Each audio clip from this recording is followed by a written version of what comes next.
that sex and gender are the same thing. I don't believe that you can separate sex from gender. I think you're male so and once female. again, you are in disagreement with the World Health Organization and every major medical association in this country, and also modern biology, as I've just shown you from modern biology textbooks, one that I used in college and one that I teach out of today. So college textbooks about biology, biologists like me, and also the best doctors in the country and the world think you're wrong. What do you know that we don't, Chuck?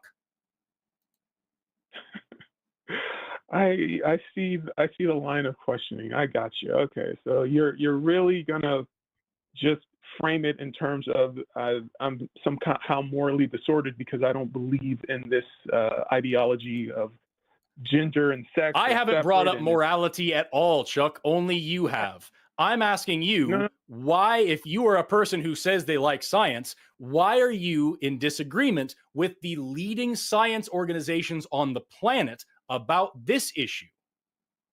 Is there any other science that you don't believe in? There's plenty of biologists who don't agree with that. When I took biology as an undergrad, they weren't pushing this stuff. This is very recent. When did you take biology as an undergrad? In the early 2000s. Okay, so do you think in the last 20 years we've learned more things? I think there's been ideological capture, as I mentioned before. There's an agenda. So you don't think that we've learned anything new about sex or gender in the last 20 years? No, I think, we are still a species that reproduces sexually, and I don't think men can get pregnant. But you're going to play games with words. So here we are again. You are in disagreement with the best doctors and biologists in the world. You are in disagreement with not only all the universities that are teaching biology, but the biologists who write the textbooks for the universities. Professional biologists writing material for other professional biologists to train new professional biologists. You are in disagreement with those things because you think there's some ideology involved. And yet, when it comes to other pushes in this direction, other ways in which science has evolved, like homosexuality, for example, you don't seem to have a problem with it. So once again, you took biology in your undergrad. What did you learn that I didn't? What's the evidence that you have that sex and gender are inseparable?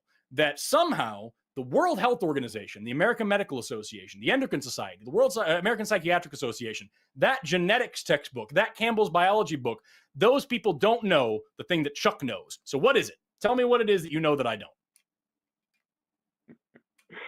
Yeah, you're smart. I'm dumb. You're right. I'm wrong. You got it all figured out. So yeah, you got it. I mean, that's a really lame and cowardly answer there, Chuck. Yeah, Forrest actually asked you a question, and you're just gonna try to deflect.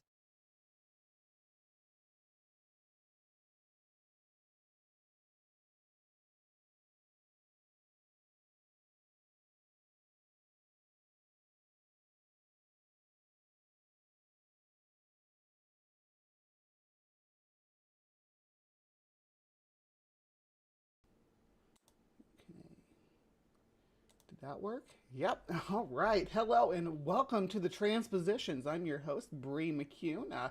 That was how allyship is done.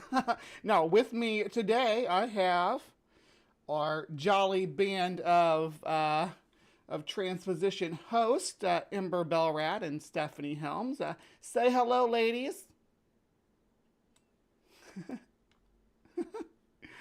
Oh, all right. Yeah. Check my sound here because my mixer keeps getting messed up when I switch back and forth. Anyway, what did you guys think of that little clip from Forrest there?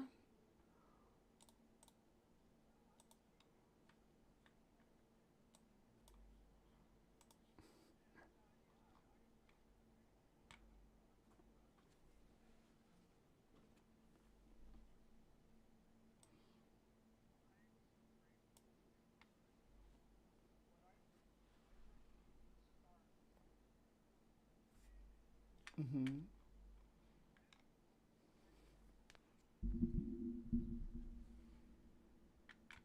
Well, Hold on, it's muted. Let me see if I can't get you some sound. Goodness gracious! I'll get this. Get this at some point. Say something else, Steph. Technical difficulties. Something else. All right, there we go. There we go. Thank you, everybody, for your patience. That was not Steph. That was me. That was all Bree. Producer problems. We'll get there eventually, guys. Stick with us. Anyway, continue on, Steph, or go from the beginning. I guess we should say. You said that I guess I'll start from the beginning. Yeah. But hang on just a sec, because I've got an echoing thing going on myself. So. Oh, you're hearing yourself back. Yeah. Adventures. We are a professional Live broadcasting. We are a professional podcast, I swear. Yeah, no, we're not. We're a bunch of dubs. Are you kidding me? So did why don't we? Well, did everybody hear what you said? I think they heard me. Yeah. So yeah, I was asking. Yeah, you said that you took the call screener for that call before it came in. What we heard at the beginning there. Go ahead. Yeah, I was. Hang on just a second. I think I'm fuzzy, but maybe I'll deal with it later. Yeah, it was a call screener for Chuck's call on that show, and the critical piece of information is Chuck told me his pronouns were attack helicopter. Now, in my book, if you don't know who Igor Sikorsky was, you can't refer to helicopters. You know, if it's not Bell or Sikorsky, you're out. But anyway, that, for those of you who don't know, is a phrase that came out of 4chan back in the mid-teens, where with people who would disparage trans people by saying they, quote, identify as an attack helicopter. Well, I put the pronouns in for the hosts as none given, but with a note that this dude said his pronouns were attack helicopter. And when the call started, Forrest said, I see you gave the call screener attack helicopter as your pronouns. And I'm wondering if you realize how shitty that is, and how much of a crappy thing that is to say. It hurts a lot of trans people because it's an obvious dig at them. Do you realize how shitty that is, or do you not care? And that, you know, I just want to call in and talk about religion. I just want to talk about religion. This is supposed to be about religion. And John said, well, that was a pretty shitty thing to say, but we can move on. And Forrest immediately said, well, I'm not gonna. And what followed was 30 minutes of going around how shitty it is to just be a dick. Just be a Delta Bravo and think that you're gonna get a pass. And I was so grateful that Forrest wasn't gonna let that be a pass. That was allyship to me. That really was showing you really give a shit. You really care. That's what it looks like. Because, exactly. Because people have been arguing about religion for 2,000 years, at least. 2024, right? At least if you throw the Jesus guy into the whole program. If he's a prerequisite. Undoubtedly, they've been arguing about religion and going to war over it for a far, far longer period of time than even that. But trans people have nothing to do with religion, and if you're going to call into a talk show and make a gratuitous slur about people whose lives are being affected by law, by abuse, then that's a lot more important than any god or any it affects god belief. real people, not imaginary friends. Right. Yeah. So Well, I was really happy about that. The guy used the term that religion, when he was trying to redirect the religion was phenotypic, a phenotypic characteristic of the human species, which is kind of funny because when you talk about denying gender and you want to talk about the phenotypic nature of or phenotypic characteristic of a the human being, right? Interestingly enough, Chuck called the line on the hang up and talked to Dillahunty, and Dillahunty went through the on Wednesday, yesterday, right? And they did address that whole thing, and it's kind of like it's a Dawkins-esque thing. It's like a sociological amalgam of the meme as a gene. So that's where it's like an external phenotype, right? Rather than it being it's like bringing into sociology the notion of karyotype versus phenotype, which is, entirely within the realm of philosophical discussion and disputation, I suppose. But this guy's sitting there saying, which is really weird, because this guy's sitting there saying, well, it's an external phenotype, but he's unwilling to grant that phenotypes can change when it comes to trans people. It's really weird. Your phenotype can change naturally. People that'll go through, that's how certain conditions are identified when someone hits puberty and their phenotype changes in a direction they weren't expecting. That's where a lot of intersex people may discover some internal differences that they have. The people who are chimera, for instance. We've at Chase. Yeah.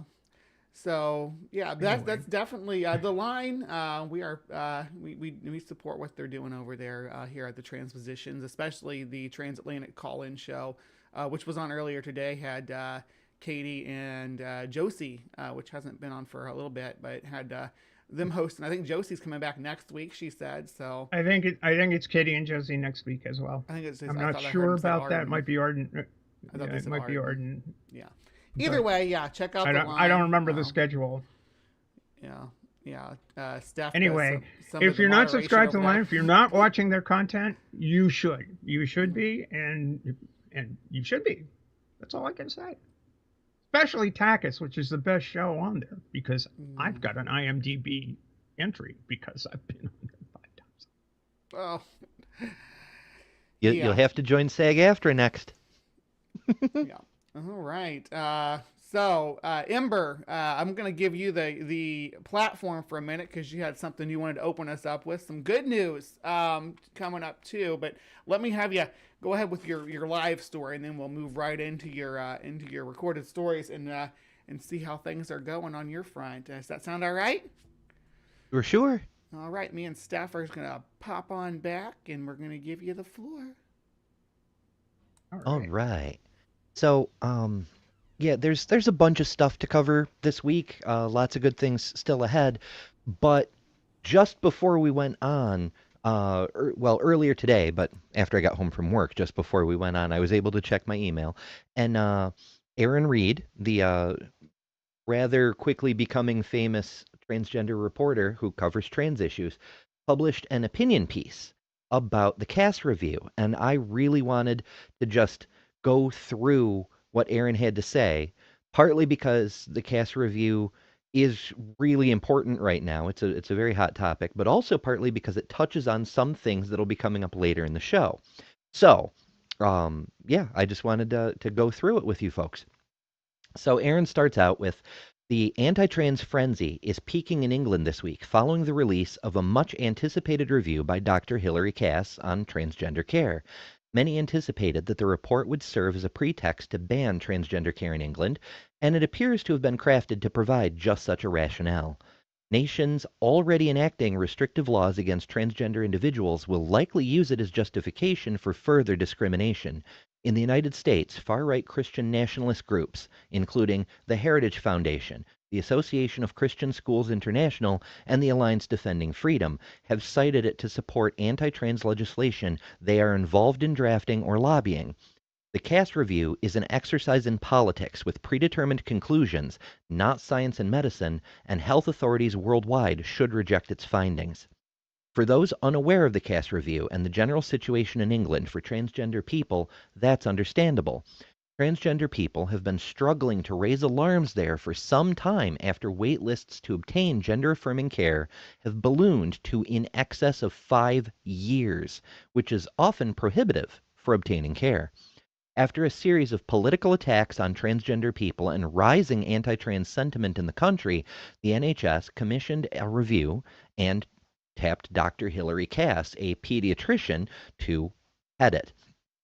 Dr. Cass's list of follows on social media include extremist anti-trans sources such as Transgender Trend, which argues, as is obvious, that being transgender is a trend, the LGB Alliance, an LGB group that believes in dropping the T or removing transgender people from LGBT, which is a bit of a problem for a number of reasons. They don't actually advocate for LGB issues.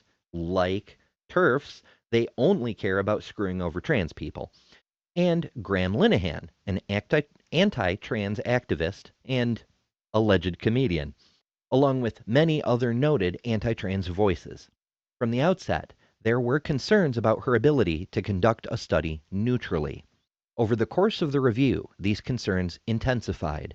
On one occasion, Cass met privately with medical board members selected by Governor Ron DeSantis in Florida to ban transgender care through the Florida Medical Board and appeared to collaborate via email. This only came to light during a contentious trial that revealed the board's intention to ban transgender care from the outset prior to any review. Cass's involvement in what was essentially a predetermined strike by DeSantis against transgender people raised red flags. On another occasion, her team enlisted a researcher with a history of promoting conversion therapy as a viable option for transgender individuals to handle reviews of evidence on which the report would be based. Now that the final report is out, it is evident that it was crafted with a predetermined conclusion in mind. The review, which is highly susceptible to subjectivity, disregarded the body of research on transgender care as not high quality, a subjective judgment that cannot be trusted as a politically unbiased given the prior concerns. The Cass Review lends credence to claims that being transgender is contagious and that it can influence others around a transgender person, claims that have been debunked by dozens of medical organizations. It cites YouTube propagandists, including material from Gays Against Groomers, a Republican-aligned anti-transgender organization in the United States. It fearmongers that being transgender might be caused by depression, anxiety, and autism, not the other way around, except for autism. It's a really weird supposition, and it claims that these are claims that the American Psychological Association, the world's largest psychological association, has rejected in a recent policy resolution.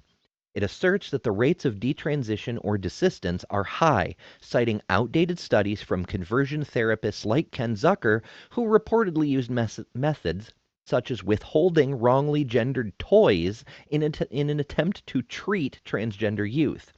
These purportedly high rates of detransition or desistance are challenged not only by external fact checks, but also data within Cass's own review. Put a pin in that. It will come up again soon. The review cites heavily studies that have been misleadingly used to claim that being trans may be caused by being friends with other trans people. For instance, immediately after making social contagion claims, it referenced a study of, quote, 2,772 adolescents that purportedly links the question, I wish to be the opposite sex, to poor self-concept and same-sex attraction. That will be coming up later in the show, so keep an eye out for that. It's such a deep rabbit hole. Cass uses this to essentially claim that many transgender individuals do not know who we are, suggesting that trans individuals may actually just be gay people influenced into being trans by being friends with other trans people, a claim without evidence, often perpetuated by those opposed to trans care. Bearing in mind that she dismissed all the actual studies earlier on because she didn't think the evidence was strong enough. Hundreds of studies, evidence not strong enough, but she feels justified in drawing conclusions that are based on no evidence whatsoever. But let's go on. It is important to note that the study Cass cites do not concern trans people. Rather, it focuses on cisgender individuals who occasionally wish they were the opposite sex for any reason, including tomboys, feminine gay boys, people experiencing sexism, and more. In that particular study, 19% of participants responded this way, a rate magnitudes higher than the often estimated 0.5% of transgender individuals. Nevertheless, Cass includes this study as though it applies to transgender individuals whose desire is not occasional but enduring. It is important to note that the Cass review contains very little new data and evidence. Any statements it makes are based on the same level of evidence that every major medical organization in the United States, along with some of the largest mental health societies in the world and professional associations of transgender health, have determined do support transgender care. If its claims differ from those institutions, it's because reviewers made choices to view the evidence around transgender care negatively. For instance, Cornell University has reviewed over 51 of these studies and found that gender transition improves the well-being of transgender people. Interestingly, the scant data the Cass review did commission on its own actually turned out to support gender-affirming care for trans youth. For instance, the review on page 168 of the Cass review notes that in a study of patients in England, fewer than 10 transgender youth detransitioned or desisted.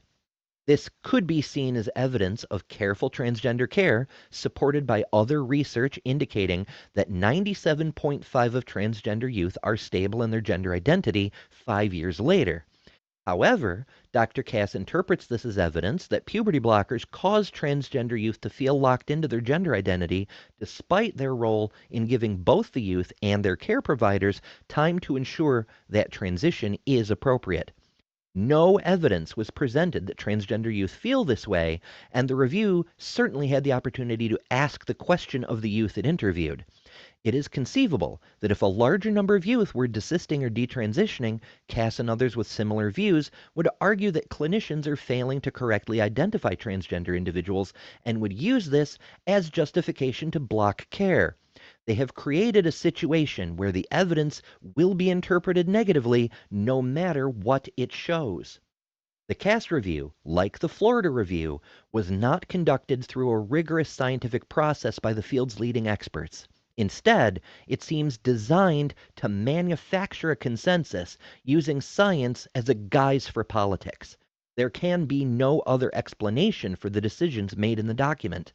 This is evident when, after reviewing the same evidence, virtually every major medical organization in the United States strongly supports the evidence base for transgender care. Meanwhile, in Germany, another report was announced last month which judged the exact same evidence as Cass did strong enough to justify keeping transgender care for youth accessible. Announced in a press conference, this report involved the collaboration of 27 professional medical organizations and 2 patient organizations. The press conference announcing the guidelines states that, quote, not providing treatment can do harm, and that, quote, these are not merely our personal observations. There are several longitudinal studies that now also show that there are some improvements in the medium to long term for these young people who are supported in such a fashion. This full report is expected to be published soon after a 4-week review, at which point it will likely become the official recommendations of the Association of the Scientific Medical Societies in Germany. Transgender individuals in England deserve far better than sham reports concocted to justify escalating crackdowns on their care. They merit more than being subjected to DeSantis-style politics that weaponize fear over their very existence and their fundamental right to bodily autonomy. They are owed individualized care, collaboratively done with their doctors and caregivers that is meticulously tailored to meet their unique medical needs. Documents like the Cass Review fall drastically short of protecting transgender youth and instead serve to shield the sensibilities of those who tirelessly seek to justify their control over the lives of transgender people. If you're not subscribed to Aaron in the Morning, maybe you should be there too.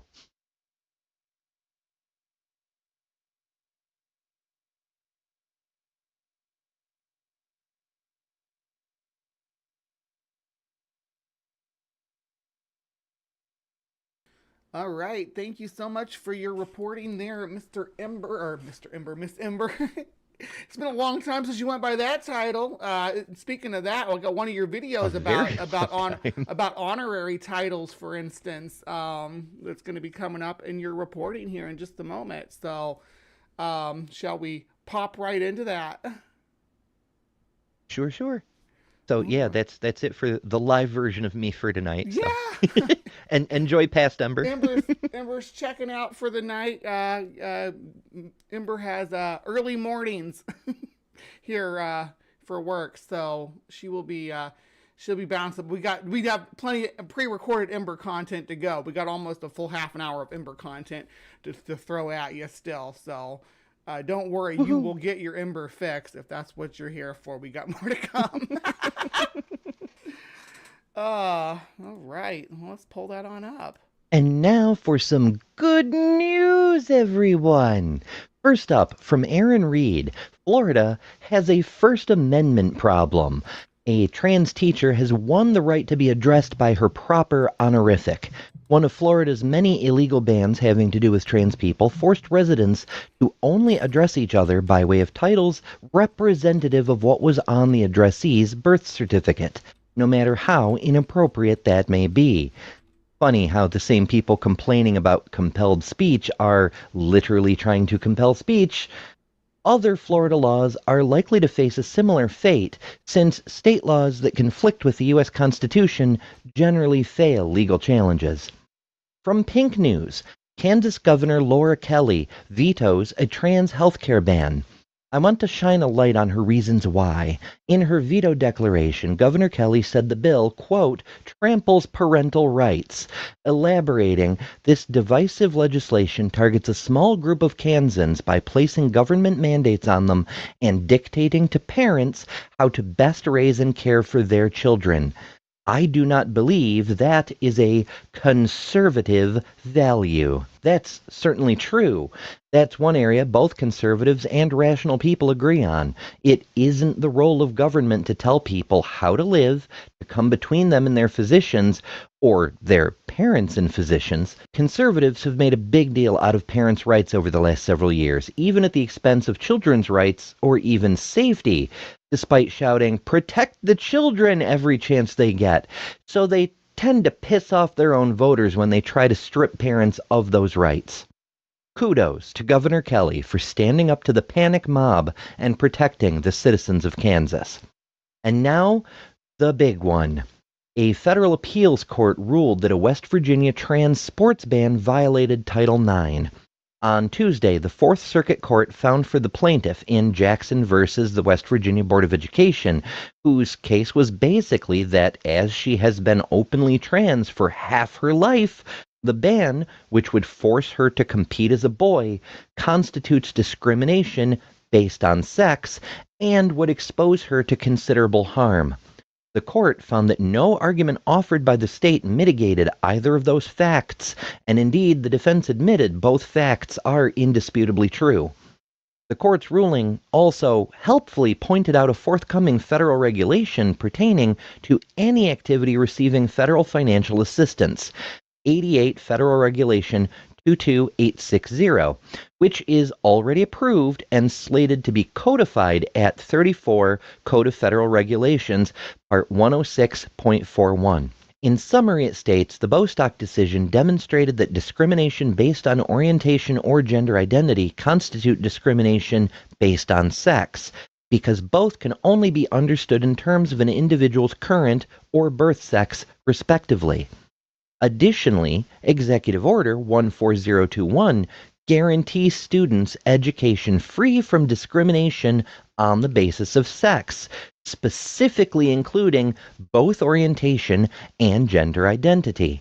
That order also directed the Secretary of Education to review existing regulations, including those pertaining to Title IX, specifically its non-discrimination mandate, and ensure their compliance with federal law in this respect.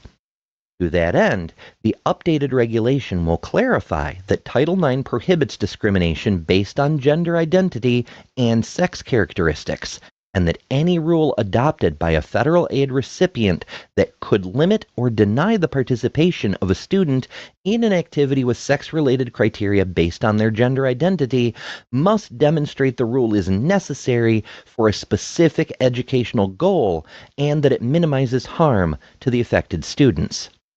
All that is to say, even if the currently bonkers Supreme Court overturns the Jackson ruling, the forthcoming federal regulation will still nullify all the existing transgender sports bans, and new ones will have to demonstrate a damn good reason for what they're trying to do and what steps they'll take to protect the trans students in the process before they can be brought into effect. And that, dear viewers, is very good news. For the Transpositions, I've been Ember Belrad.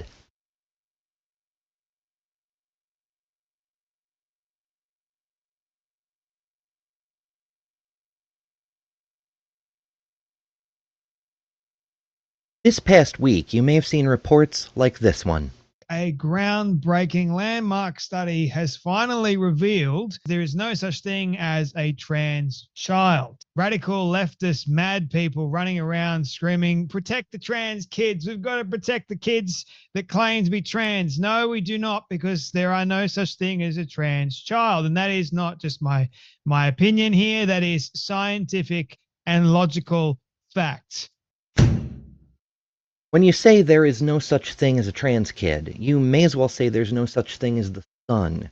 Everyone can see you aren't just wrong, you're lying. The existence of one trans kid utterly demolishes your narrative, and there are thousands of them around today. Also, there are over 1.7 million trans adults in the United States. It might be hard for the author of a book titled R.E. Following in the Footsteps of a Flying Predator to wrap his mind around, but most people understand that trans adults were once trans kids.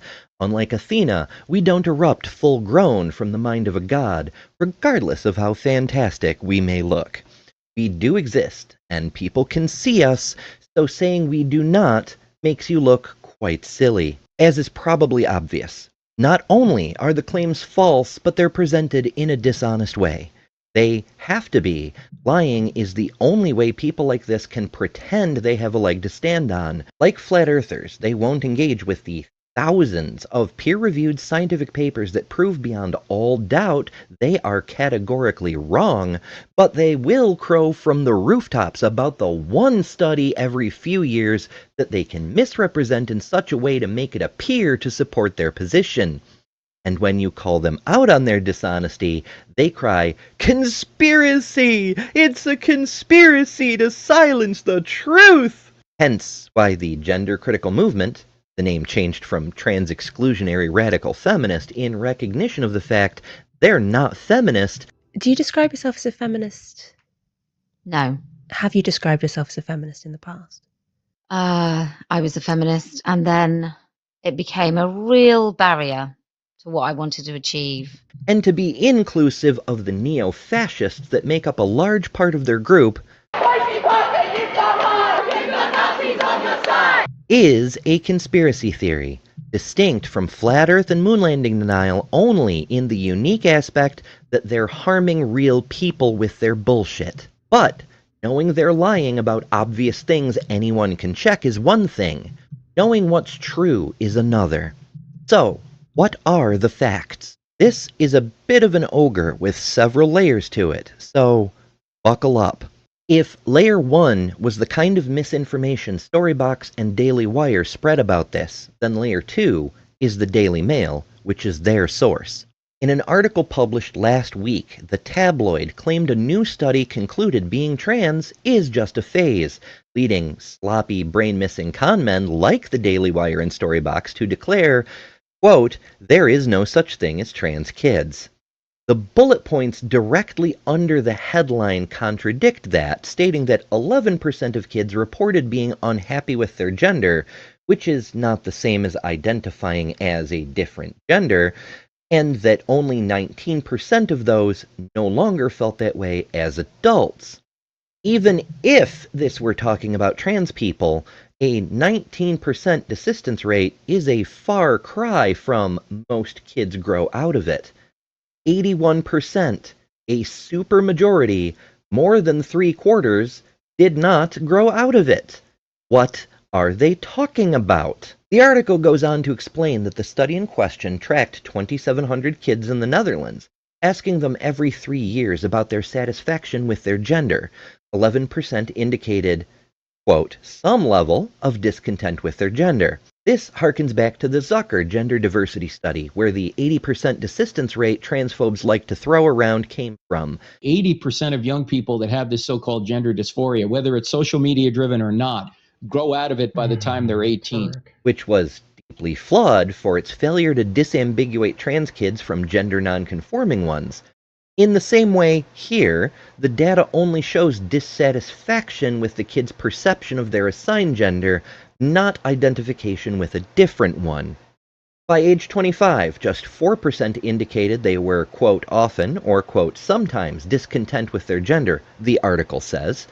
Notice the terms have changed from some level to only the categories of often and sometimes specifically. That's a trick fraudsters use when they want to tamper with the data. Also, 4% of 11% is 36%, which doesn't match any of the numbers previously stated. To clarify, that means if we take the article at face value, 36% of those assumed to be trans as kids remained trans as adults. That's literally saying there are trans kids, and Storybox is blatantly lying. This article then presents a chart, supposedly based on the paper. Put a pin in that, we'll come back to it, and then goes on to quote a random conservative partisan who, predictably, leaps to the totally unsupported conclusion that this shows policies prohibiting proven life-saving medical care somehow make sense.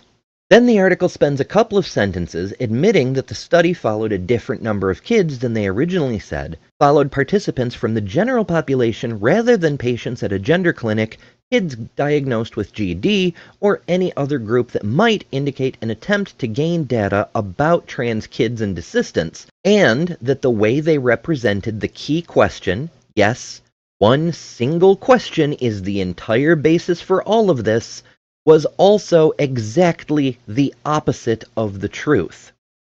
Now they say the question was, quote, I wish to be the opposite sex, true, false, or sometimes.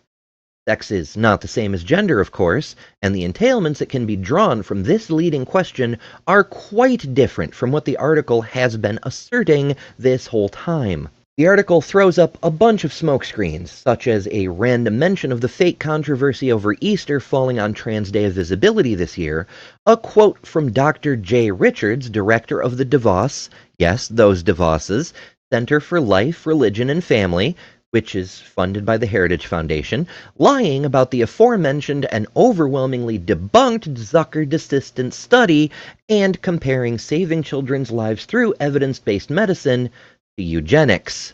Because of course he does. Finally, the article mentions the research was published in the Archives of Sexual Behavior, and that brings us to layer 3, the journal. First thing, the Archives of Sexual Behavior is a journal headed by Ken Zucker. Yes, the same Zucker who published the study behind that old 80% desistance rate claim. The same Zucker whose clinical practice in Toronto was shut down because the province banned conversion therapy. Second, the Archives of Sexual Behavior came under fire from the scientific community last May for poor research ethics, lack of intellectual integrity, failure to disclose financial ties to anti-LGBT political groups, which biases the research, and, frankly, poor Zucker.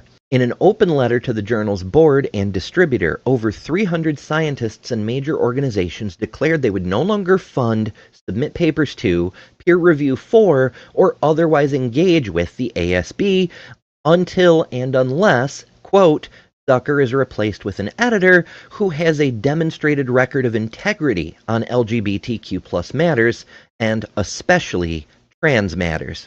This letter was issued in response to Michael Bailey's retracted paper attempting to redo disgraced former researcher Lisa Littman's fatally flawed and also retracted study on the latter's coined term, rapid onset gender dysphoria. You see, this journal published Bailey's paper despite the fact that it repeated the same methodological flaws that Littman's original paper engaged in, such as deliberately biasing the surveyed sample, among many other crimes against science.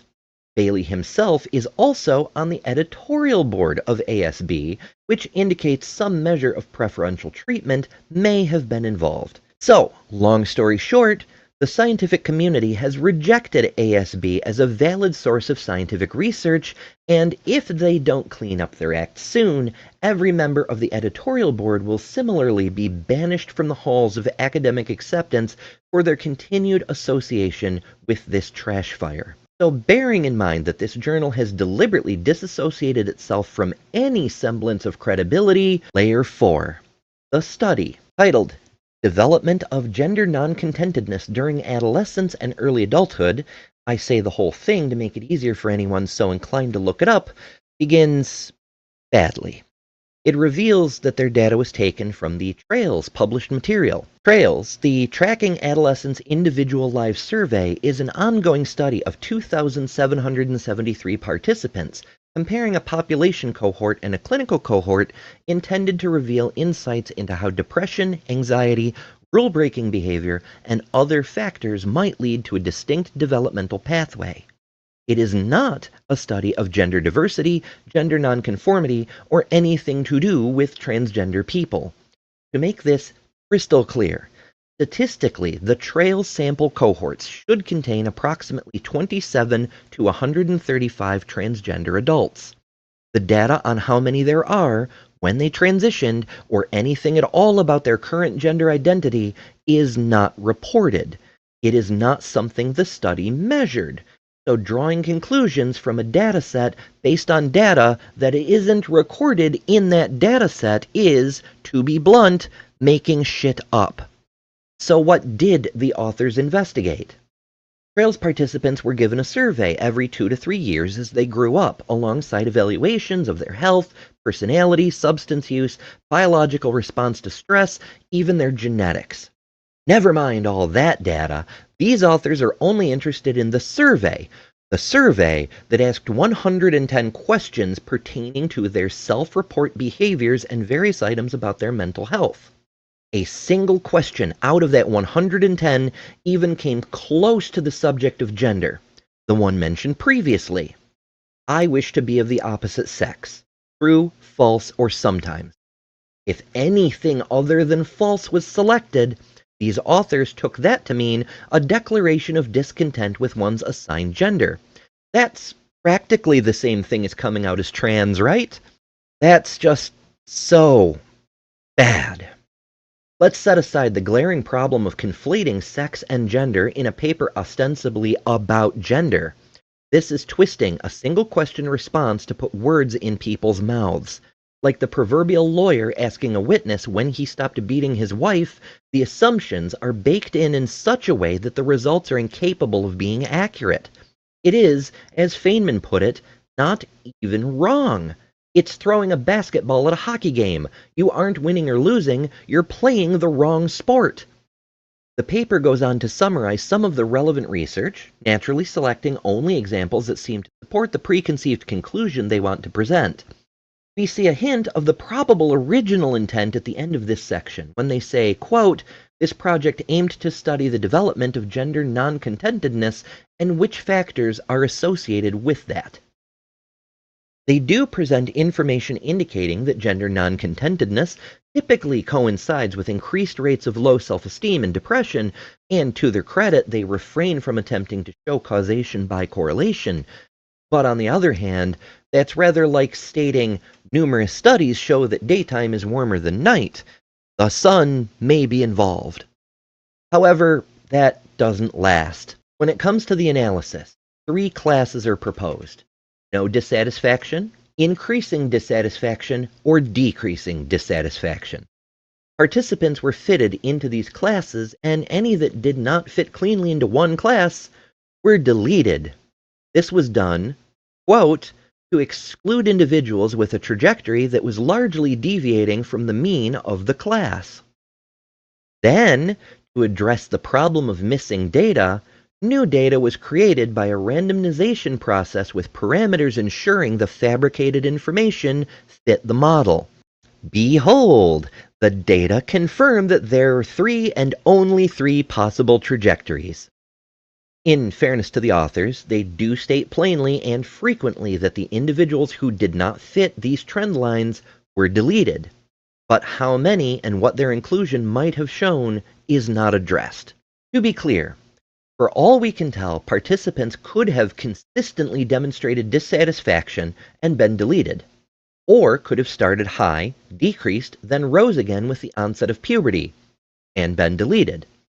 Or they could have had rising gender discontent until age 18, then a sudden drop-off, possibly following gender confirmation surgery, since the transition of participants is not recorded in the data this paper utilized. Since that rise and fall wouldn't fit the 3 trajectories proposed, all such participants would be deleted and replaced by random data that did. So when the data edited and shaped to fit the proposed model just so happens to demonstrate that model, of course it does. It's begging the question with data, only less honest. There's quite a lot more. It would take a dedicated video essay to address everything. Again, to the author's credit, they mention in the limitations section that, quote, "no data on gender identity were available," though that's buried in the middle of a paragraph near the end of the paper, and never mind the fact that lacking that data is an admission this paper is based on nothing of actual substance. You can't assess gender satisfaction from a single question about a different category pulled from a much longer survey that isn't remotely related. This paper, if presented with good intentions, should have made that expressly clear from the outset, and then sought to identify relationships between depression, anxiety, and whether disidentification with assigned sex had any bearing, rather than try to establish and describe an assumed trend model that just so happens to affirm the biases of the editorial board and their politically motivated backers based on fabricated answers to a question participants were not asked. Oh, and remember that graph from the Daily Mail I asked you to put a pin in for later? Here's the one from the ASB paper they copied from. They even managed to get that wrong. This degree of incompetence on every level verges on an art form. So to sum up, transphobes are spreading misinformation about a tabloid article reporting on a biased journal's bogus study, which itself is based on a carefully cherry-picked shred of tangentially connected and partially fabricated information from a different study not at all related to the topic, and still somehow fails to support its conclusions. But having your work double-checked must be hard without peer review. It's deliberate dishonesty all the way down, folks. But that's kind of a lot to keep in your mental database, should you need to rebut a bigot making claims about this study. So save this video in your bookmarks and just drop the link on them whenever it comes up. We've already done the work for you, and it is, I assure you, our pleasure. For the Transpositions, I've been Ember Belrad.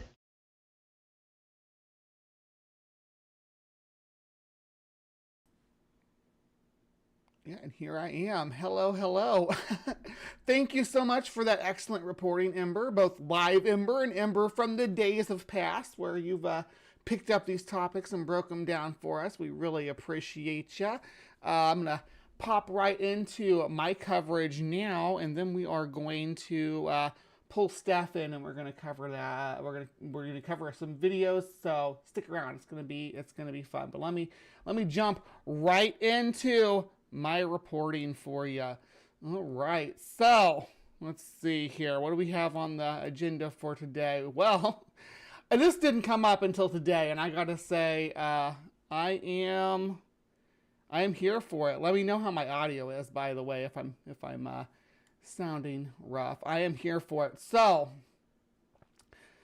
I was made aware of Tim Pool's tweet today, where he advised that the litter boxes in school bathrooms is a real thing. Now, if nobody remembers this, there was a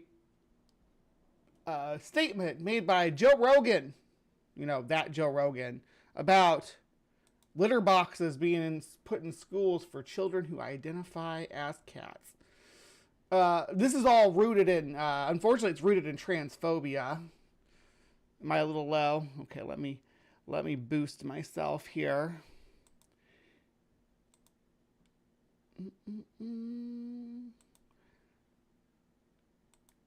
Hate how I have to go all the way in here to boost myself. It's annoying. Let's see. That all the way up. Okay, and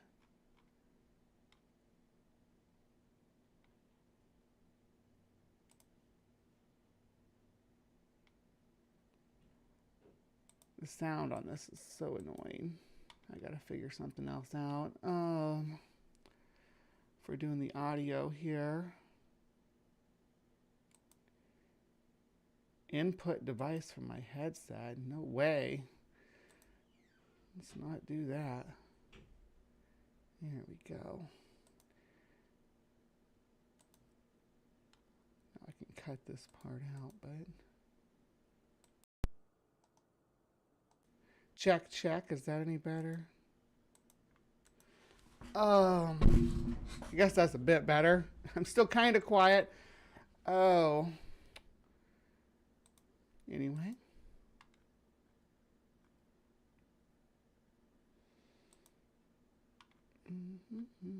There we go. That's where I want to be.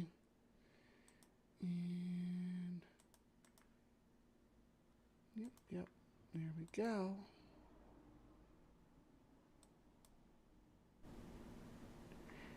There we go. All right. Picking up right where I left off.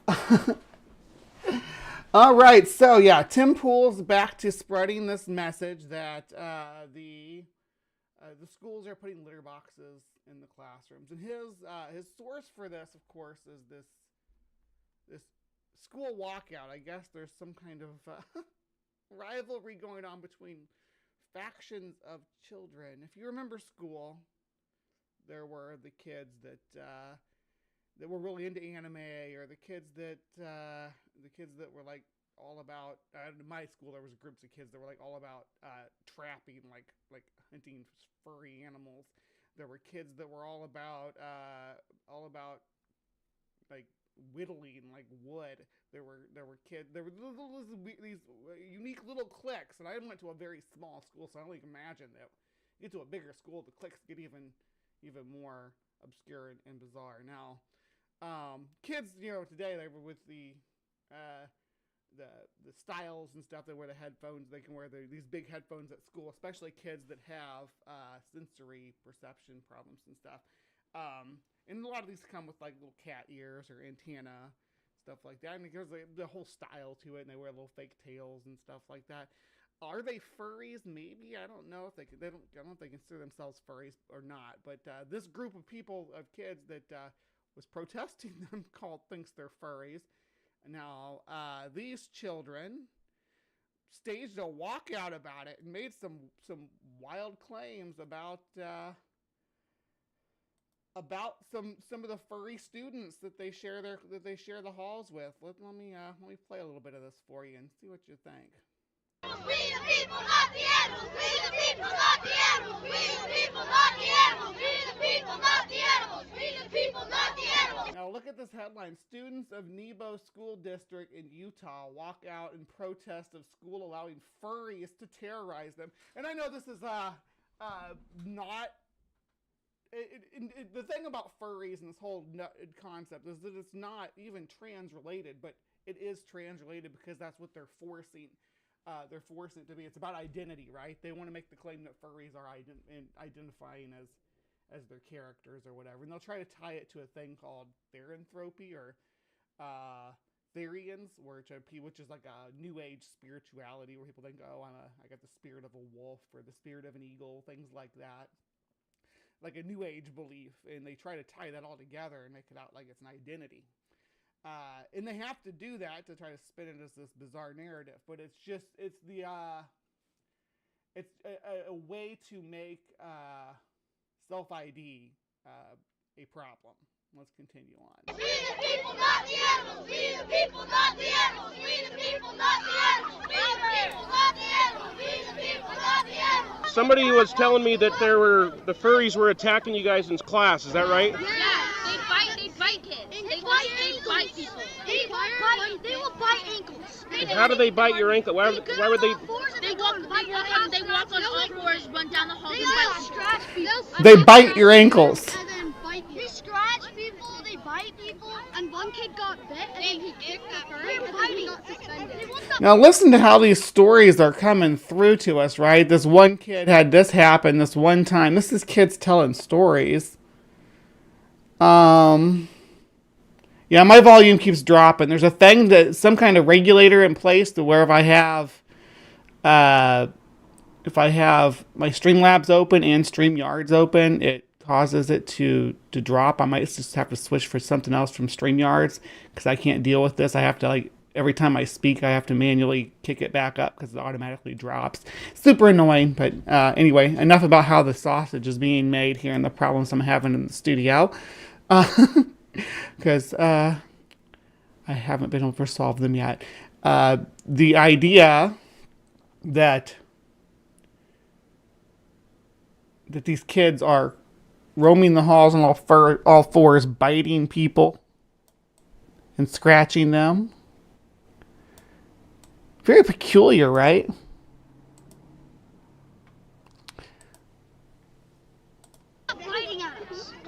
It's not fair. We're not allowed to wear masks on Halloween, but then they wear masks every day. So you can't wear a mask on Halloween? No, we can't wear masks on Halloween, but they can wear masks every day. So are they wearing a mask every day? Yeah.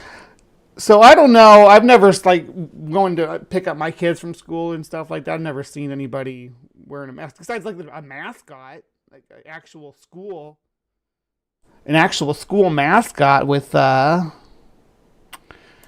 big costume and stuff like that. I think they're made by the same tailors, right? That's the same individuals make those mascot costumes. Yes. But every time we go, they're always just wearing a mask. But the principal finally stood up and banned those stuff. But they still wear them every day, and they don't get in trouble. The principal doesn't make them get in trouble. Yeah. All the principal says is just be kind, be nice, and then. What's the? Now, I don't know about kids. Just kids maybe shouldn't wear masks in school. Is the notion they're going for here? But all that changed really in the COVID era when everybody had to wear a mask at school. All of a sudden, it was okay to wear a mask, and maybe you had a mask with a kitty cat face on it. Maybe you had headphones with the kitty cat ears.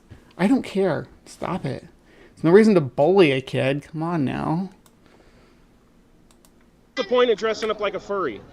I don't know. They think they're so cool that they want to get a lot of attention. I think they want attention.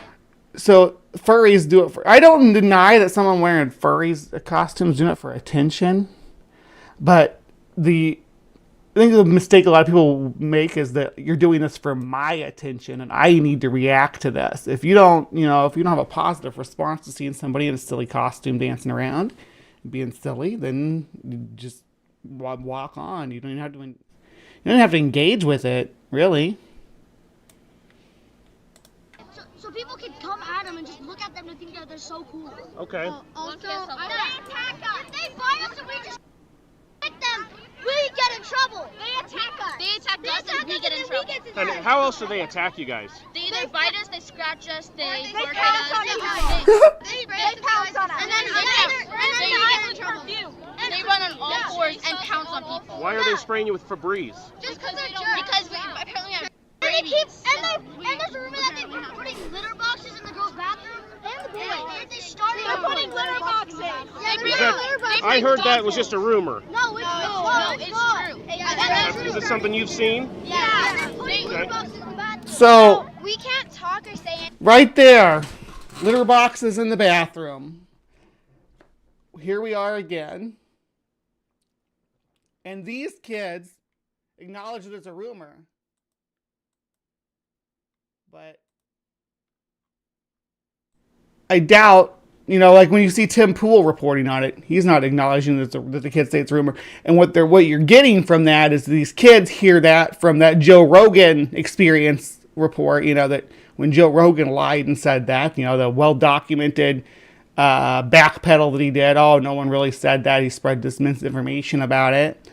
And it wasn't true about anybody anywhere, that there was no situation where they're putting litter in the classrooms. What they were doing was putting litter in the classrooms for active shooter situations. If they couldn't they locked down their school and they couldn't get to the bathroom, somebody had an accident or they had to go somewhere, that they at least had litter. But anything to the furries or even look at them, but they can come look at us and they can say stuff to us and touch us, and they don't get in trouble, but we get in trouble. Interesting. That sounds like a double standard to me. Yes. Okay, you guys stay on the sidewalk, okay? Also, we're not allowed to look at them, go near them within 10 feet circle, otherwise the teacher who's coming get mad at us. So I'm going to tell you what this sounds like to me. Mostly sounds like these kids are trolling and trying to paint these other kids as furries, the ones that are wearing the ears and stuff. Maybe.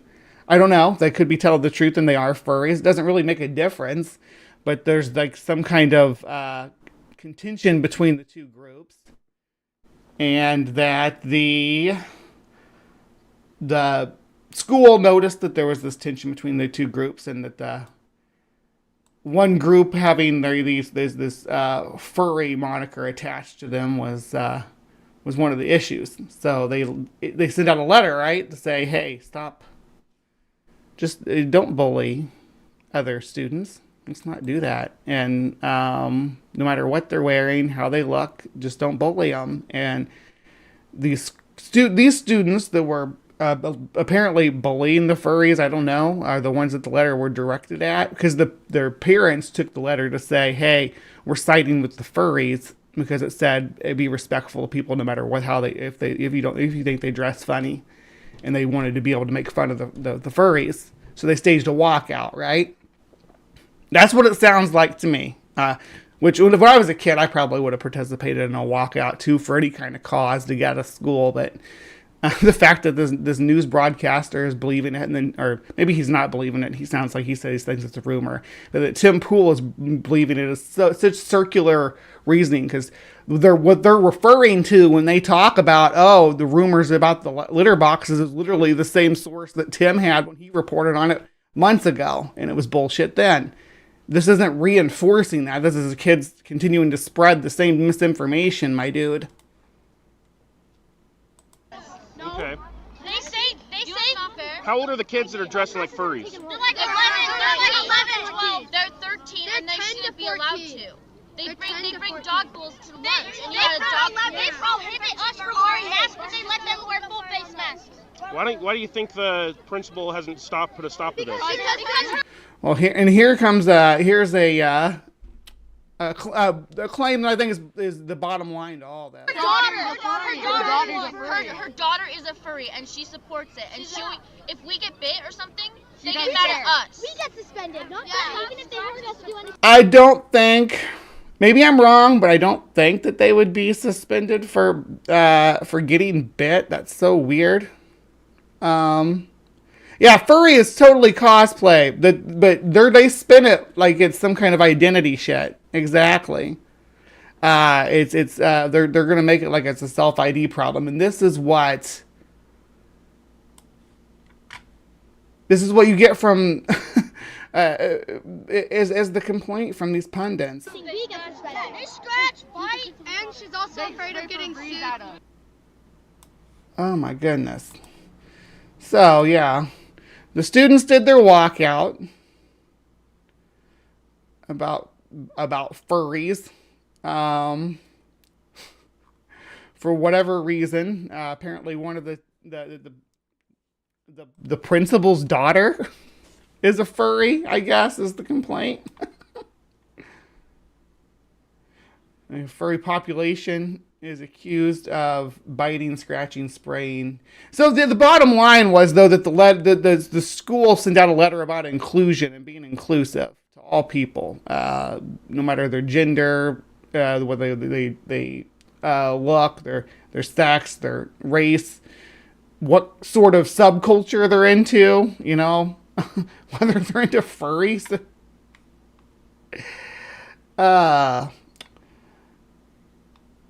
Yeah, anyway. So that was that. That was just something a little silly that came up today, and I'm like, yeah, this is gonna make some people laugh. Anyway, let's move right along. Okay, and then we had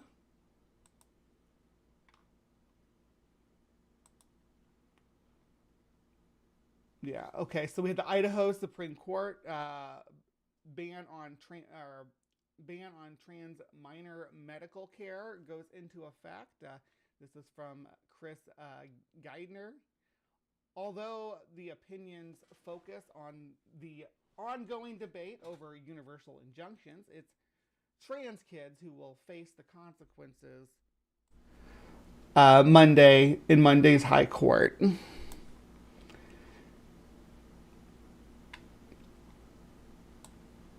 Let me highlight this. I don't know. I hate this coloration when you can't read it. So let's see. And my volume keeps dropping out. This is a nightmare. Gender affirming care for minors for the first time. Let's see. Over the dissent of liberal justice allowed Idaho to enforce its ban on gender affirming care for minors for the first time against anyone other than the two transgender minors challenging the law. Under the court's order, the law remains blocked as to those two minors. This was not a ruling on the constitutionality of such bans, but rather a shadow docket ruling on what has been criticized as universal injunctions. Despite that, it is transgender minors in Idaho, as well as their families and medical providers, who will face consequences of the Monday's ruling. At the same time, however, the same court has now put off for months the request from Kentucky and Tennessee residents and the Biden administration to take up a case challenging the underlying constitutionality of similar bans. It is currently due to consider whether to take those cases up on Friday as justice private conference, or could yet again reschedule the case before then to be considered at a later conference. But back in Back in December, before Idaho's ban was going into effect on January 1st, U.S. District Judge B. Lynn Windmill blocked enforcement of the law, passed as HB 71 with a preliminary injunction to halt all enforcement of the entire law statewide as the lawsuit proceeded. As Gorsuch wrote on Monday, ordinarily injunctions like these may go no further than necessary to provide interim relief to the parties. In this case, however, the district court went much further, prohibiting a state from enforcing any aspect of its duty enacted law against anyone. Oh my God, this volume is driving me crazy. Let's see.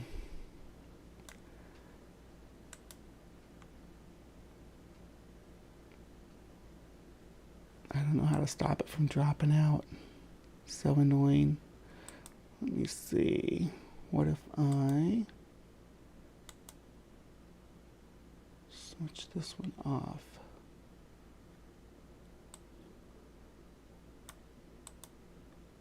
Let's try that. Otherwise, I'm just gonna have to frickin' find another way to do this and just pass the torch to Steph to handle the rest of the show, because I can't handle my volume falling out like this. And I know it's because I have the StreamYards open, so I might have to find a different way around this.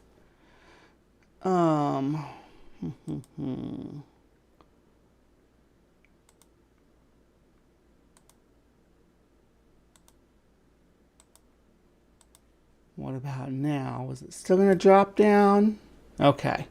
Maybe that fixed it for the time being. I just turned that audio off on StreamYard for now. Okay, so let's get back to where we were. Yeah, that seems to be sticking.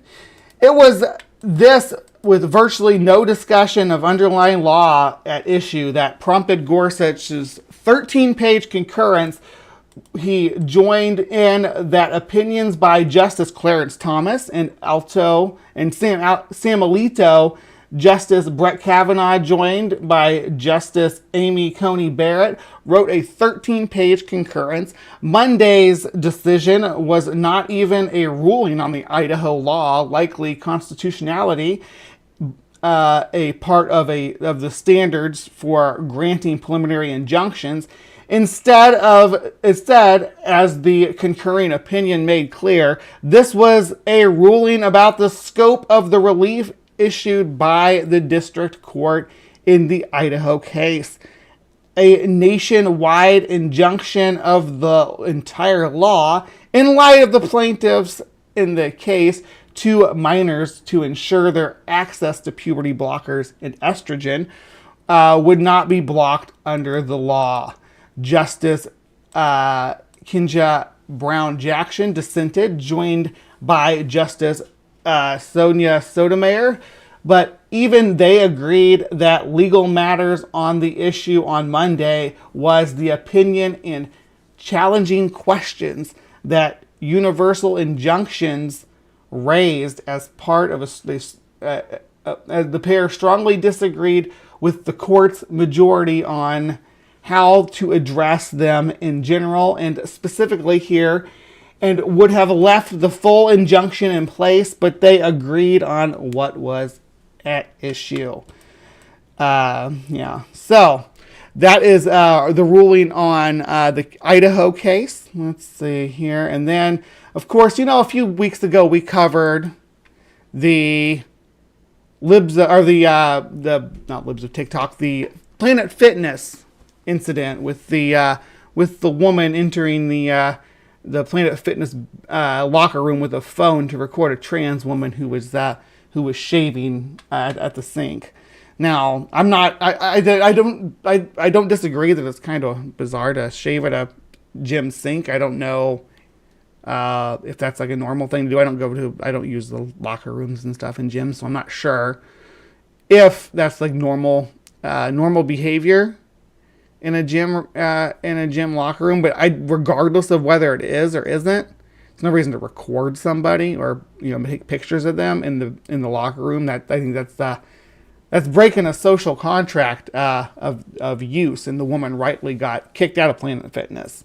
So since then, Libs of TikTok went kind of viral with it. And I think that was the woman's intention when she posted the video, was that Libs of TikTok would pick it up about her getting kicked out of Planet Fitness. But they did, of course. And now we have bomb threats.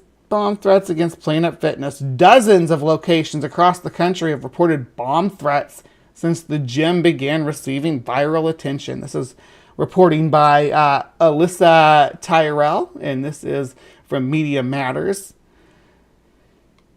In early March, the accounts, Libs of TikTok, initiated an ongoing campaign against the Planet Fitness, demanding a boycott in retaliation for the gym's trans-inclusive locker room policy. Although the company's share prices appear to have largely recovered, at least 48 locations of Planet Fitness have reported hoax bomb threats in recent weeks, continuing what has been a trend of violent threats against institutions targeted by the account. More Libs of TikTok bullshit, are we right? Every freaking time. And let's see here. Libs of TikTok's campaign against Planet Fitness began after a member of the gym's Fairbanks, Alaska location reached out with a complaint about a man shaving in the women's bathroom. March 11th, Libs of TikTok shared the video of a customer complaining that there had been a man shaving in the women's bathroom of her Planet Fitness location. The post also included a photo of the person referenced in the video.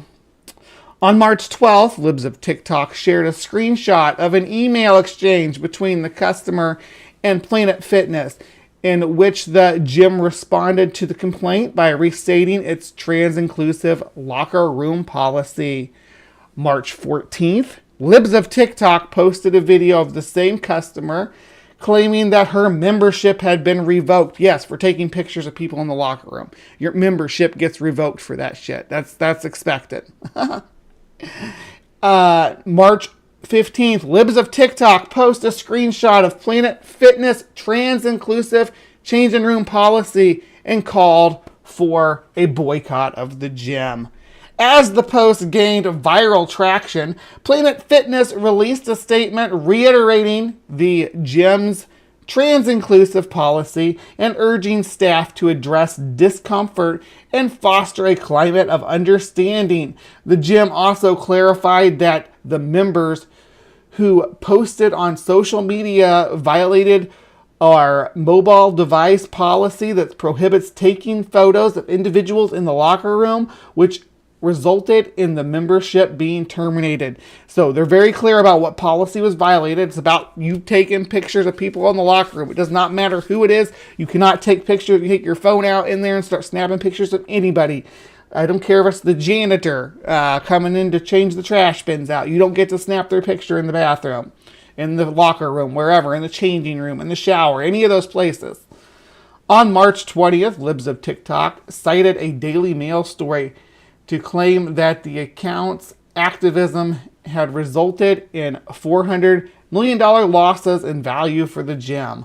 Right-wing media took their cue from Libs of TikTok, as they always do, peppering in further anti-trans rhetoric and sometimes invoking the backlash that followed Bud Light's partnership with trans influencer Dylan Mulvaney. Not a show goes by where we don't say Dylan's name. Obviously, we've gone this way without saying she who must not be named, but yeah, that doesn't be the first week we've gone the whole time without saying she who must not be named, unless it's in Steph's reporting or in Ember's. No, it wasn't in any Ember's reporting. So yeah, I think we're gonna make a whole episode without that person coming up. As they repeated the story across cable news, online outlets, and podcasts, which have no accountability for telling the truth, like this jackass right here. You'll notice this this dude right here, this diaper fetishist that does Nazi diaper fighting rings. The guy, this guy loves him some fertile 16-year-olds. That guy is who's saying this stuff. Yeah. On Fox News, Outkick's Charlie Arnold claimed that if your identity as a trans, you must have something mentally wrong with you in the first place, and stated that she hoped to see their stock plummet even more, all the way to zero, perhaps. Outkick, a Fox Corp outlet, also published an article titled "Americans are starting the Bud Light Planet Fitness." are starting to it's weird to say, but they're starting to Bud Light Planet Fitness, like the action is Bud Lighting somebody. But I don't know if the Bud Light campaign really did anything. I don't think it did really. People like to look at their normal ups and downs of their stocks or whatever and say, hey, yeah, see this little dip right here? That was our boycott, but it doesn't look any different than any of the other ups and downs to me. Urging similar backlash against the gym. And we can look at that at some point if you want to argue with me, if you want to come into my comments down below and say, nope, it was a real impact. We're going to go over the numbers because I actually was following this pretty close on Twitter and retweeting it, so I have all those bookmarked about the supposed stock slumps with the Bud Light. The following day, in a segment dedicated to the cancellation of Planet Fitness, Matt Walsh argued that the gym's gender-inclusive policy was untenable because nobody has a gender identity. He compared the gym to Bud Light and referred to its policy as indefensibly stupid, reckless, and dangerous. Experts maintain that Planet Fitness brand is financially stable despite controversy. However, some investment litigation firms have begun encouraging shareholders to participate in an investigation of the gym, specifically referencing backlash against Bud Light in their announcement. So they're not even anybody looking into this. Somebody's encouraging litigation firms to look into this. Oh, this is just the worst. They're just the worst, I swear. In the subsequent weeks, Libs of TikTok has continued to post about the gym, attempting to generate outrage by accusing Planet Fitness of a range of offenses, including discriminating against white people, grooming kids, putting a mentally ill man's delusion before women's safety, and allowing people to act out their sexual fetishes in public. The account has published dozens of posts of the gym, garnered thousands of reposts, and seemingly caused both hashtag boycott Planet Fitness and Planet Fitness to trend. A series of bomb threats have followed against Planet Fitness, of course, because it's Libs of TikTok. What can't be Libs of TikTok without threats of explosions? I laugh to keep from crying, my dudes. Oh. Continuing what has become a trend of violent threats against the institutions targeted by the account. In addition to the Fairbanks, Alaska location that reported a threat on March 15th, at least 4 locations in or around Providence, Rhode Island, 4 locations in or around Jackson, Mississippi, many locations in Connecticut, including East Haven and Hamden Gym, and 6 locations in Wayne County, Michigan, have investigated similar threats since the campaign began. Update from today. Since Media Matters first published the article on April 5th, at least 31 additional bomb threats against Planet Fitness have been reported. 31 bomb threats. Is this an epidemic? Are we going to take this seriously? Is anybody going to take this seriously? Are we going to do something about it? This account on Twitter, very well-known account, Libs of TikTok, where she points bomb threats follow. persistently. Let's do something about it. Let's make a change. 3 Planet Fitness locations in Fairbanks, Daphne, and Mobile, Alabama were targeted with bomb threats on the 6th of April. 7 Planet Fitness locations in or around Jacksonville, Florida reported bomb threats on the 8th of April. A Planet Fitness location in Norwich, Connecticut was evacuated following a reported bomb threat, marking at least the 3rd time in a week the gyms in the state have been targeted. That was on the 7th. 3 threats were reported against Planet Fitness locations in Milford, Delaware, Seaford, Delaware, and West Ocean City, Maryland on the 6th and then the 18th.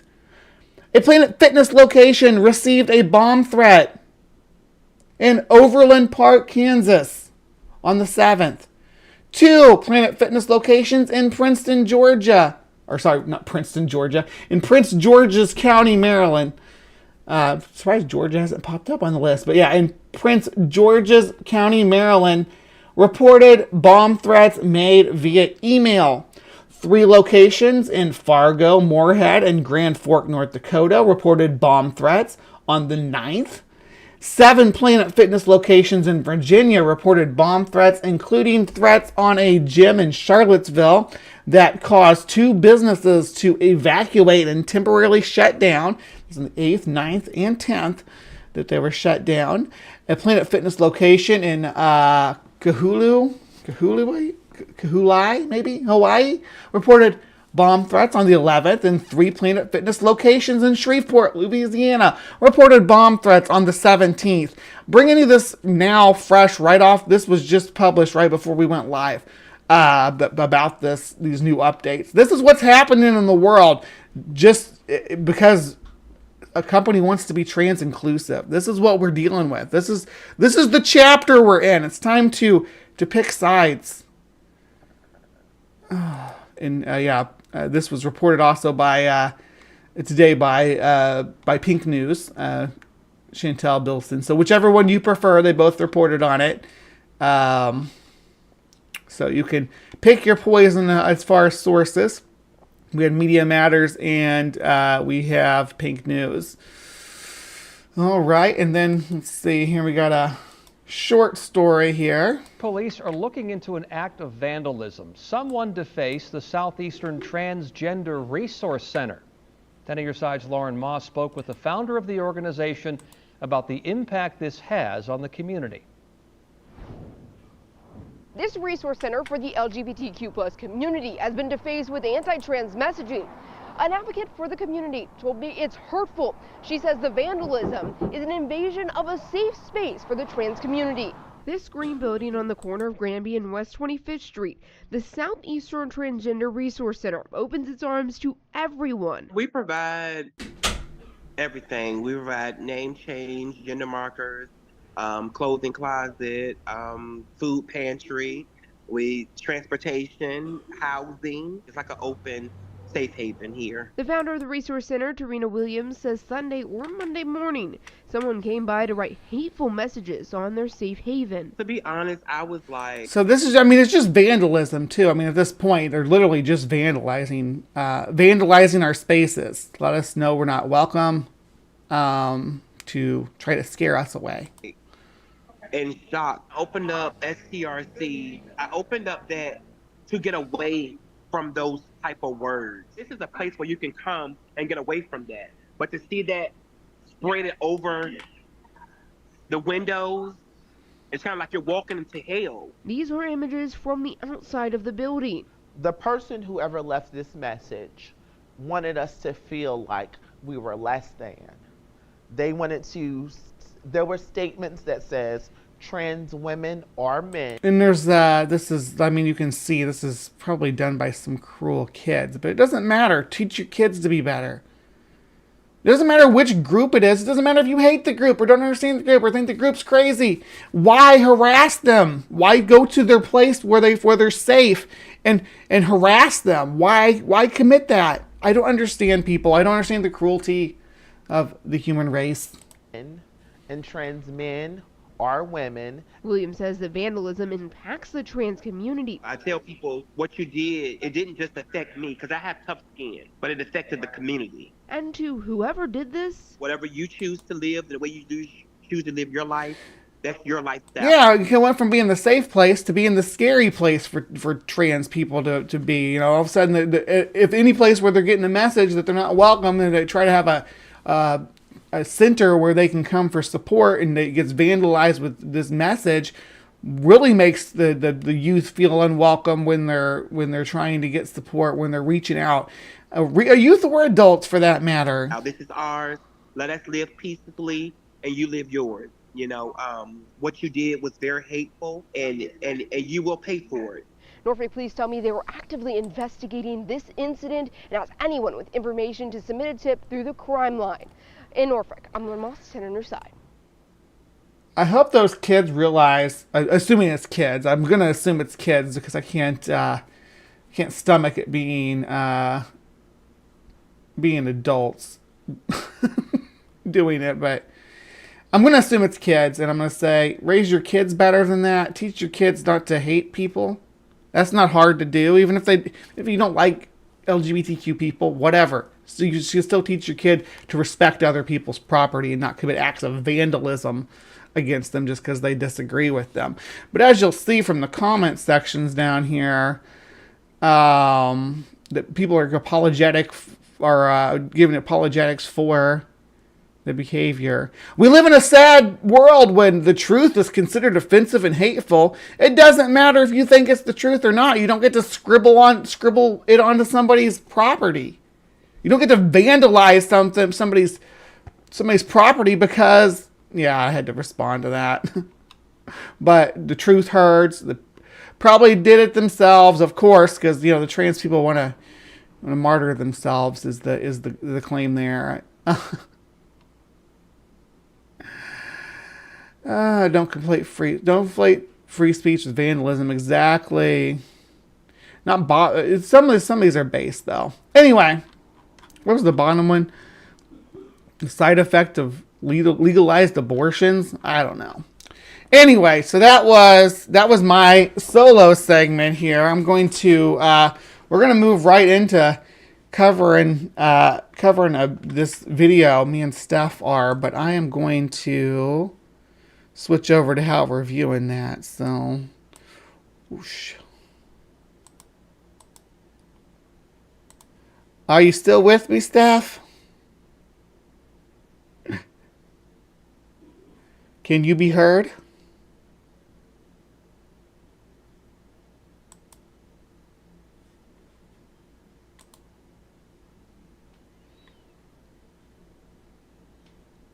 Can you hear me, Steph? I'm here, believe it or not. Can you hear me, though? I don't know if I can hear you. I don't know. Can I be heard? You can be heard. You can be heard. All right. Are you ready for this? I shared this with you before. I don't know if you watched any of it, but it's total cringe from start to finish. And let's see how far we can get through it. I can hear you. All right. So here we're gonna go. Not video file.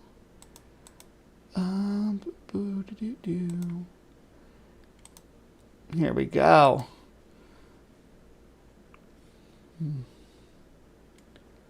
Gay people are furious at the research that's coming out this weekend showing that it has been gay kids that they're mutilating by telling them they're trans and advocating sex changes for young kids.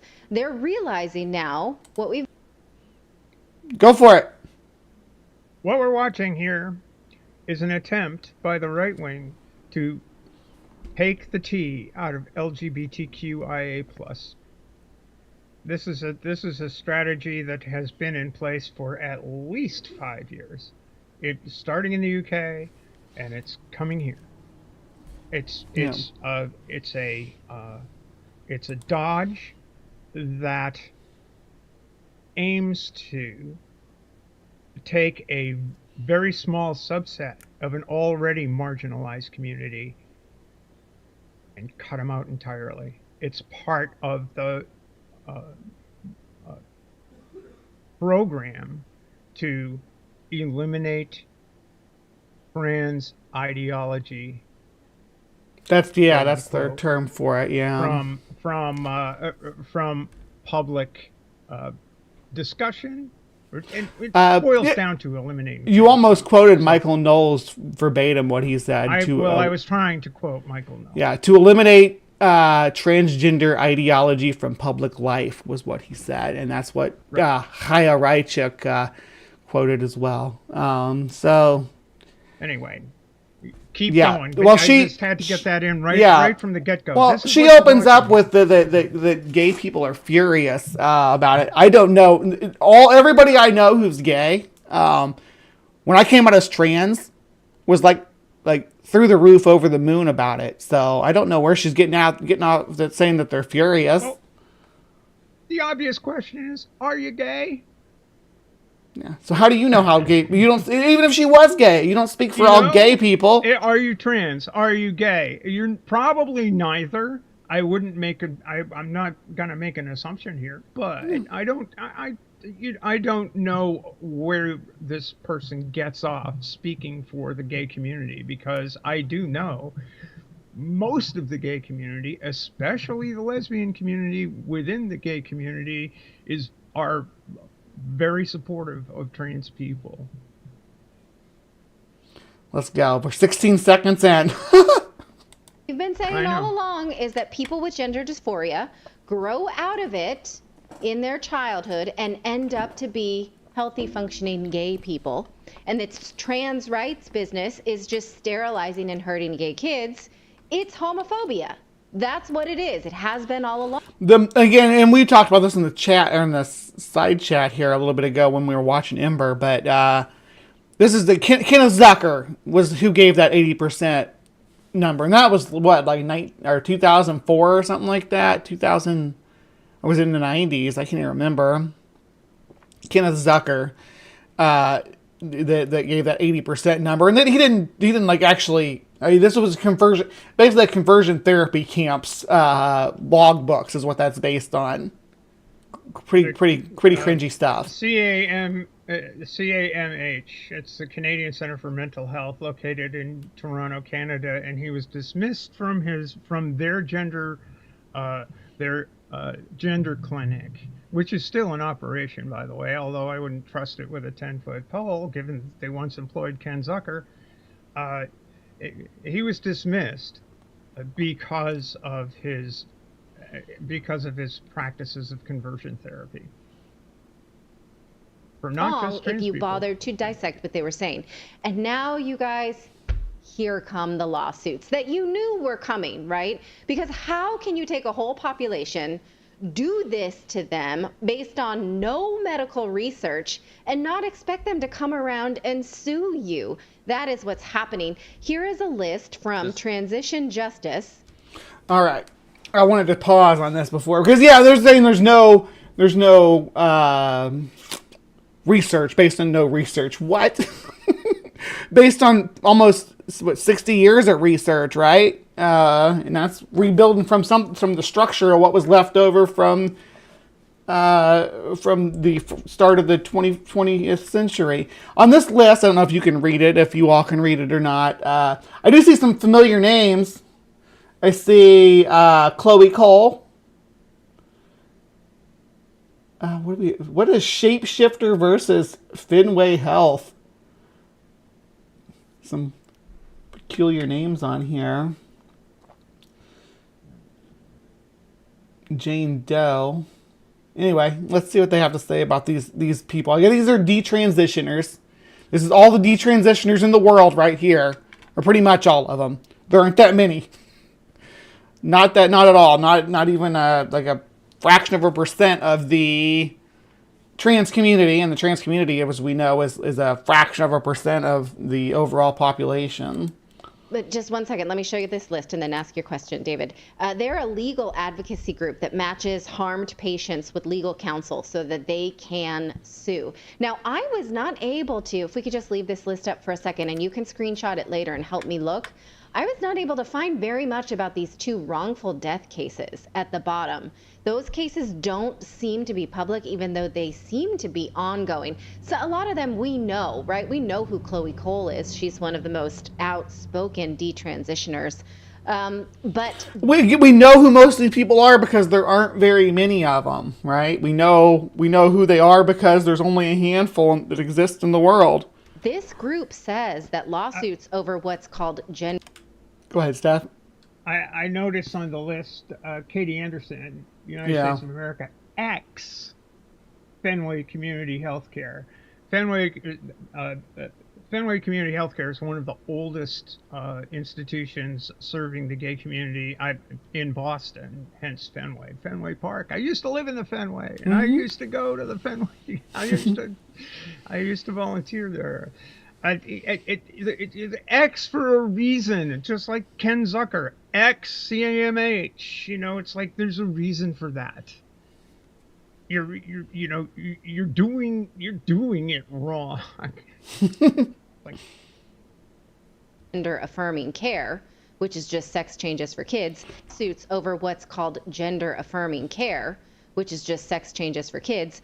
They have Okay, so gender affirming care, just to break this down for you, is not sex changes for kids. It is just usually it involves puberty blockers, and that's about the long and short of it until they reach a certain age.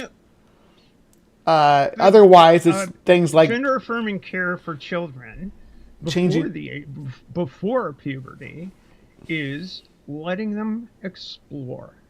Yeah, use different names, wear different clothes, wear their hair different.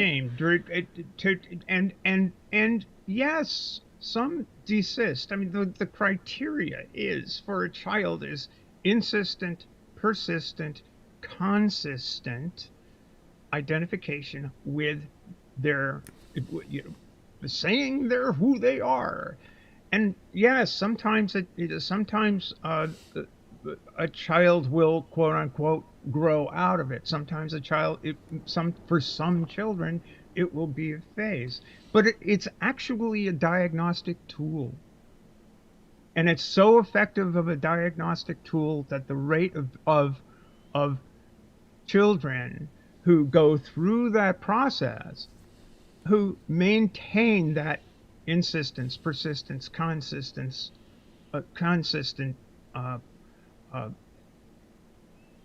belief that they are not the gender that they were assigned at birth,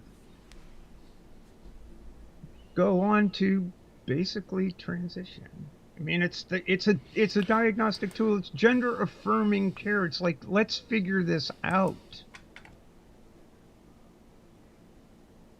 Increased 8-fold since the first case in May of 2022.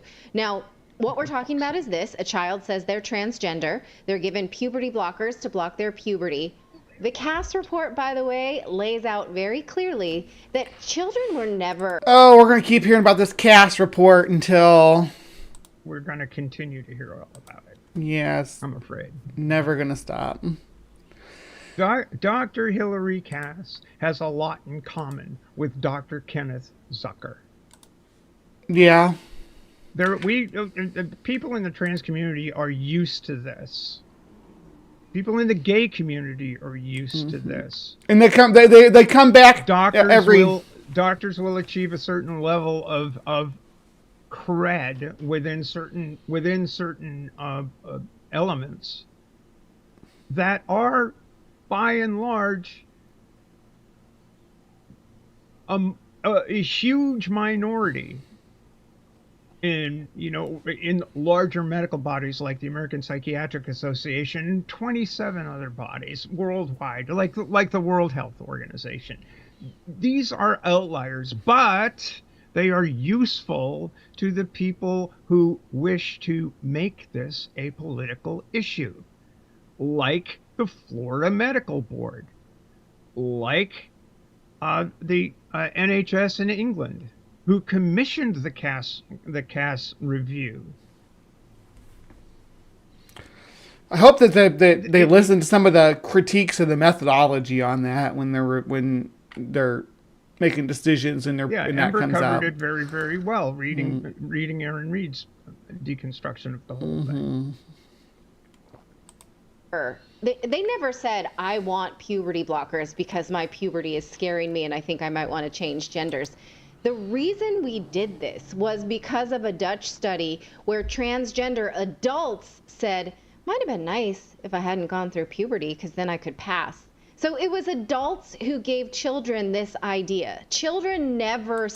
That's true, though, that it would have been I think most trans people in general would, I don't want to speak for everybody, but most would agree that the earliest I would have been able to start transition, the better, just in general.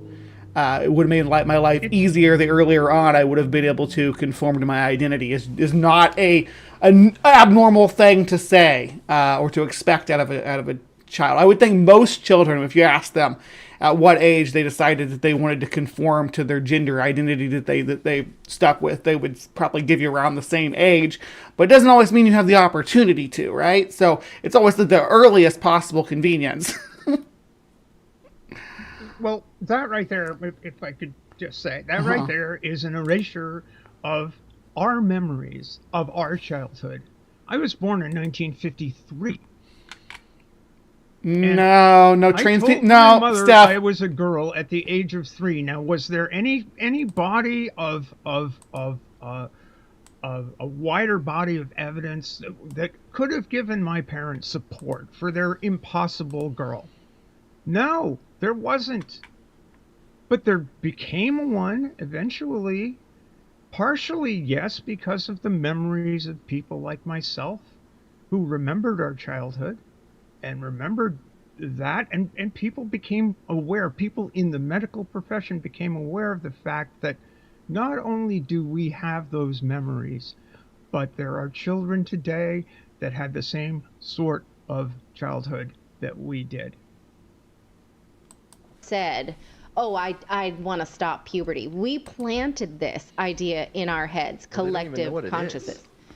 Right. No, we puberty blockers? No, the kids don't even know what it is. Kids, they have no idea what puberty, like what they didn't know they're even going to block. Right. Now, even kids who study their own puberty are surprised by it. Wait, so whose fault is that the kids don't know what puberty is, right? That sounds like a failure of them getting proper education, in my opinion. If your kid reaches an age where they're starting to go through puberty and they don't know what's happening at that point, you've really dropped the ball as a parent. Somewhere, I'm not trying to shame anybody. It's there's a learning curve to parenting for sure, but you've really dropped the ball on them, and you're going to have to do some recovery work for them to be that far behind their peers and what they know and understand about their bodies. Puberty is a live monster that you cannot be prepared for. And of course, no one wants to do it, right? But it's a beautiful process. So then cross-sex hormones, all of this that we're talking about, allowing children to change their name and their gender on forms, and then offered cosmetic surgery, like shave your nose, shave your shoulders to pass. Okay, that's, as far as I know, is that being off? I mean, I don't know of any case where gender affirming care for children is being offered with shaving their shoulders or their nose.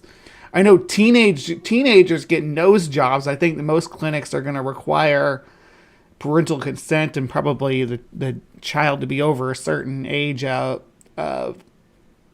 usually around 16. I think in most states is what it's going to be. It might vary from state to state in the U.S., but there's going to be some variability, but it's just going to be later teenagers that are getting things like that done. And cis kids did get them done orders of magnitude more than trans kids. When you talk about getting nose jobs and boob jobs and things like that, it's largely cis women getting those services rendered. Although men do get gender affirming surgeries and modifications as well. They're more prone to get them later in life when they start to deteriorate. Breast removal, penis construction, we're talking about all of that and how we never studied any of it. And again, do you see where is this happening with children? I don't believe you. I don't look at this look on her face where I paused her. That's gorgeous. She looks like she just like sneering at me. But where they like to gesture vaguely. You'll see this in that interview with between Taylor Lorenz and Kaya Rychek when they ask him about these things that are happening. They continuously run back with the goalpost. Children are chopping their penises off. Well, I mean, teenage girls are getting their breast removed. I mean, when they're 18 though, but still, they're teenagers, right? Right? Is that they backpedal the whole time about this being children. And the research that we have now shows it does not help. It doesn't help, and also they have pre-existing medical conditions, and we don't help them with that at all. So let's take a look, because... Did she just... Do I need to rewind that? I don't want to keep rewinding because we're only 3 minutes in, but did she just say that gender-affirming services don't help? I'm not saying she hasn't had work done, but I wouldn't be surprised if she'd had some work done, sis. So why is it what's good for the goose not good for the gander? I mean, or at least you work in you're in a line of work where the majority of people have had reconstructive surgery done to make themselves more confident in their gender. So why does it not work for anybody else but you guys? Now, trans activists are mad as snakes that there is one place that lays this all out in a really well done report called the CAST Review. The trans activists, they want... It's not trans activists, it's doctors. Every doctor, every professional in the field of that's relevant to this type of research who has looked this over said it was bad methodology. As Steph just said, you could roll back to what Ember said earlier in the show as far as to what all the flaws within the CAST report are. Let's move on. All this research to go away. They say it's transphobic and it will hurt children by delaying what they need, which they call gender affirming care. That's a trick of a word, because it's when a boy says that they're a girl, you need to give them medicine to affirm them. Or no, when it's a child, like Steph was just referring to moments ago as well, you let them change their name, try presenting themselves differently, wear different clothes, wear their hair different, use different pronouns. Yeah. Surgery to affirm what they think they are. Really, it's conversion. You're telling that kid, right, you're not a boy, you're a girl. Let's convert you into a girl. It is modern day conversion therapy. Actually, what you're wanting to do is the conversion therapy. No, you are not. A parent does not do that. A child expresses it. I was just typing in the chat. I will tell you my story. When I was 2.5, I stepped in boiling water. I was rushed to Boston Children's Hospital. I remember this very, very distinctly.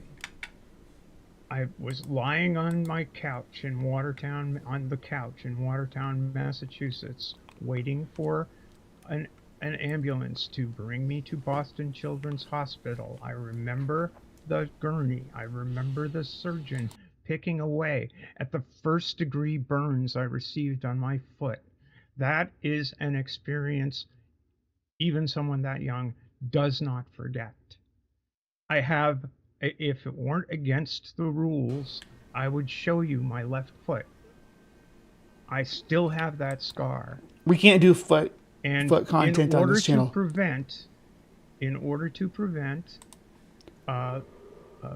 what is called roping, wherein the scar tissue ropes up, show you my hand. Suppose my hand is burned. This is all scar tissue.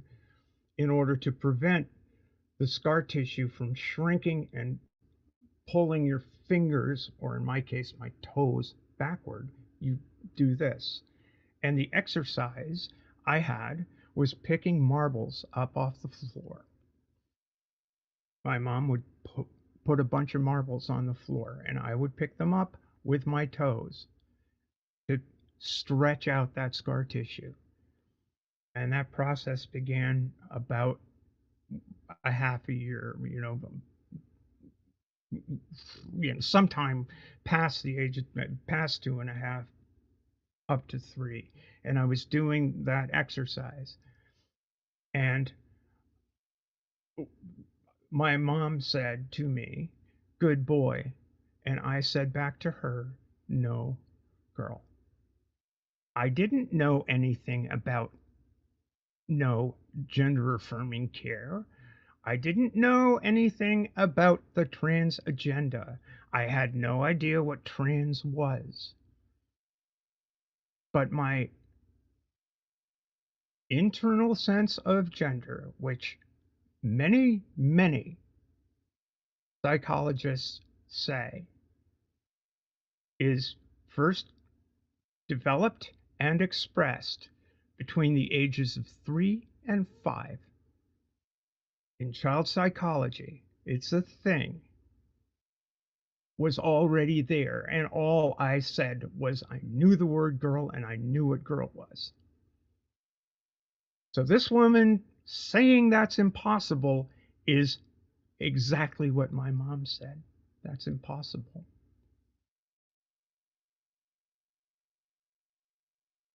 Children do this. Not many.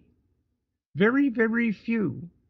Which is why the numbers of trans people are very, very small. And it's way out the amount of concern that these folks are expressing are way out of proportion to the number of people, individual human beings, that experience this. And just because you think no one does, doesn't mean that they don't. I never got to be quite so open about it. It was always like, for me, like the identity that I wanted, I always had to keep it like a secret inside. I couldn't tell anybody about it because I would get humiliated. So like I'd have to. Little. I was really little, and I had no idea that it was going to be a big deal. Yeah. I had no idea that it was going to be a big deal. So I promised you over the weekend that I would read this 230-page cast review, and that's exactly what I did. I sat my butt down and I read it all. Every time I. What are her qualifications to read the cast review? I know that there's a lot of clinical terminology in there, so walked by her. I was like, what are you doing? What are you reading? She's like, I'm reading this trans report. I'm like, okay, enjoy your weekend. You know what, though, bothers me a lot is that it's not a book, so I don't get credit for it on Goodreads, but it was 230 pages, and I was like, I need this too. You read it. Your own custom. You read it, so our audience does not have to. Okay. Yeah, but I don't trust you. I trust the doctors and stuff that I've seen blog and tweet about reading it, and trust them. I don't trust you. Because on my yearly reading challenge, I have like 17 books, and I feel like that should say 18. I also read the WPATH files, which were big like that too, and it annoys me because I'm kind of jokey. Go ahead, David. Well, my question I was going to ask earlier is like, does this mean we might actually get LGB back, and that's it? Like, there we go. That's the here's the appeal for. There you have it. For the divorce. They think that we need to be segregated from the LGBTQ, the uniting characteristic of the community being that we have these immutable qualities about us that have been historically repressed due to mostly religiously based ideology about human nature. So that's what we all have in common. But they're going to say, oh no, we don't have anything in common at all. Possibly. We'll lose all the additional letters. Yeah. I hope so. So. And these if they didn't add the T and the Q, that these motherfuckers would be out here complaining about the B, right? You're either one or the other. You can't be both. It'd be something like that. Complaining about anything that'll give them more political clout. That's all. That's furries, probably. Yeah, they'd be complaining about furries. That's where they'd be complaining. They'll complain about anything. I mean, what you suppose, you know. Now, the problem that we face is we are a tiny, tiny number. We're an easy group to. We're a very, very, very easy group, a minority of a minority to pick on, because we have no power.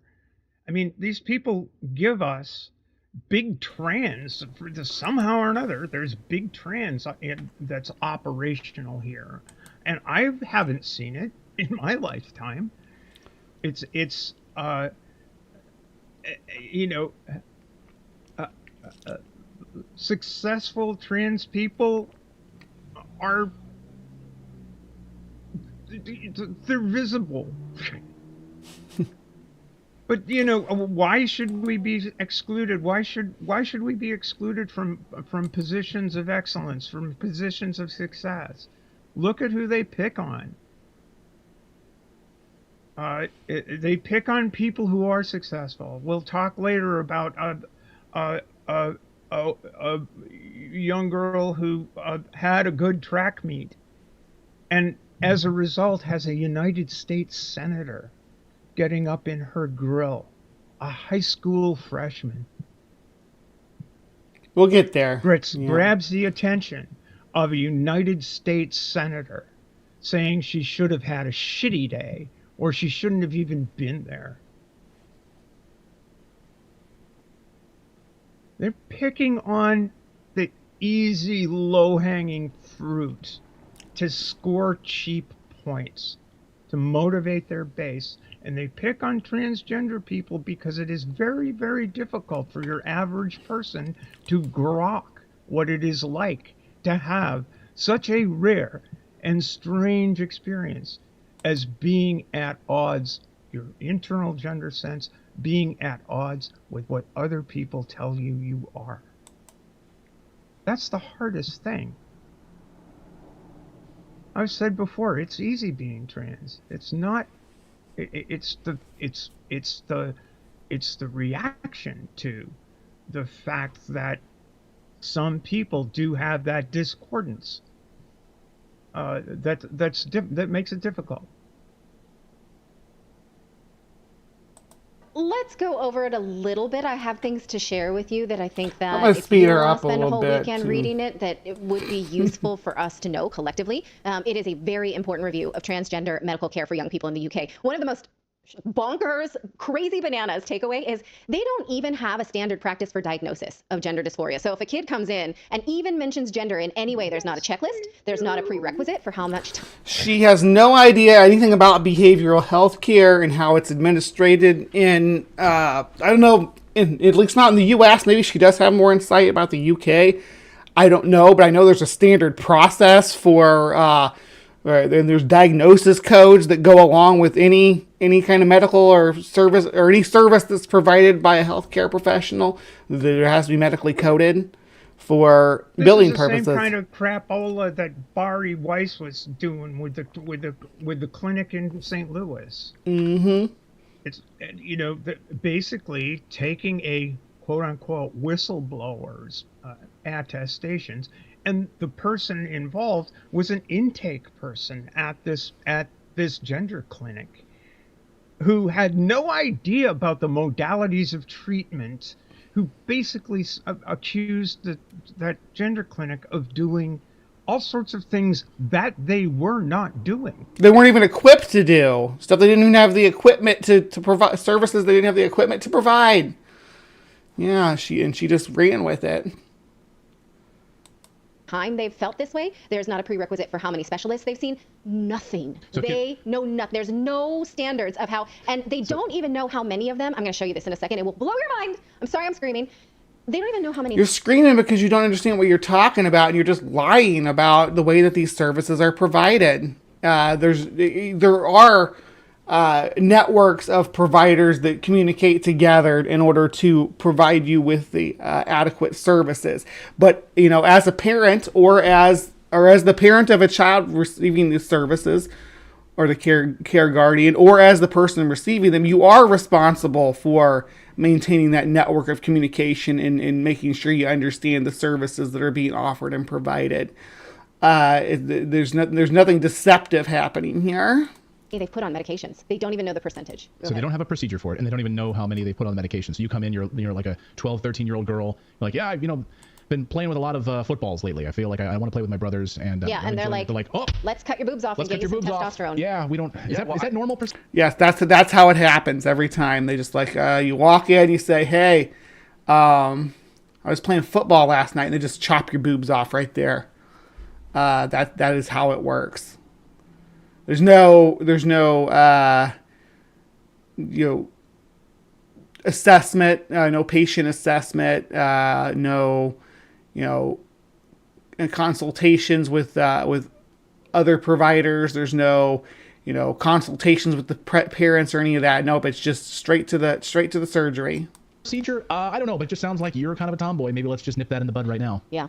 Yeah, there's a person that's a detransitioner that I've watched on YouTube, and she said she walked into Planned Parenthood, got a prescription for testosterone that day. Said they didn't even take her back and ask her any questions or anything. They're just like, here you go, here's your prescription, and she went on it thinking it was right. And now she still has a man's voice, and she's like that for the rest of her life. I think they're talking about Daisy here, and I'm pretty sure Daisy was an adult when she got her testosterone, wasn't she? Yes. And is just pissed off about it and trying to tell kids not to do it. How old was she? 12. Oh my god. That's what makes me think maybe they're not. But if they're talking about Daisy, which is the only person I can think of that they could possibly be talking about, what they just described, with the voice and everything, the only person I can think of that follows that thread is Daisy, and she was an adult when she got the service done. She says that she still in her still thinks about and still feels like she should be a man. She just fights against it for religious purposes, I think, is the way that she's described her experience. Like, she still dreams about it and daydreams about it and stuff, but she doesn't follow through on it, which is whatever. You live your life how you want, right? But don't force that on the rest of us. But regardless of that, whether it matters that she wasn't 12. Nobody that's 12 is getting put on testosterone. I can't think of a single situation where any doctor at all would ever prescribe a 12-year-old testosterone. So white glasses guy is just lying. Just lying. There's it's not like he's not misremembering or anything. He's just lying about it. The thing is, any clinic that operates on the principle of informed consent understands that a 12-year-old cannot consent. Well, testosterone's not going to be the right. Testosterone's not going to be the right service. Cannot be true for a 12-year-old under any circumstances. I cannot think of a single condition where testosterone would be there's not even pediatric coding for testosterone. Well, use of GnRH agonists, aka puberty blockers, is an off-label use for trans kids. It's an on-label use for cis kids, but it's an off-label use for trans kids.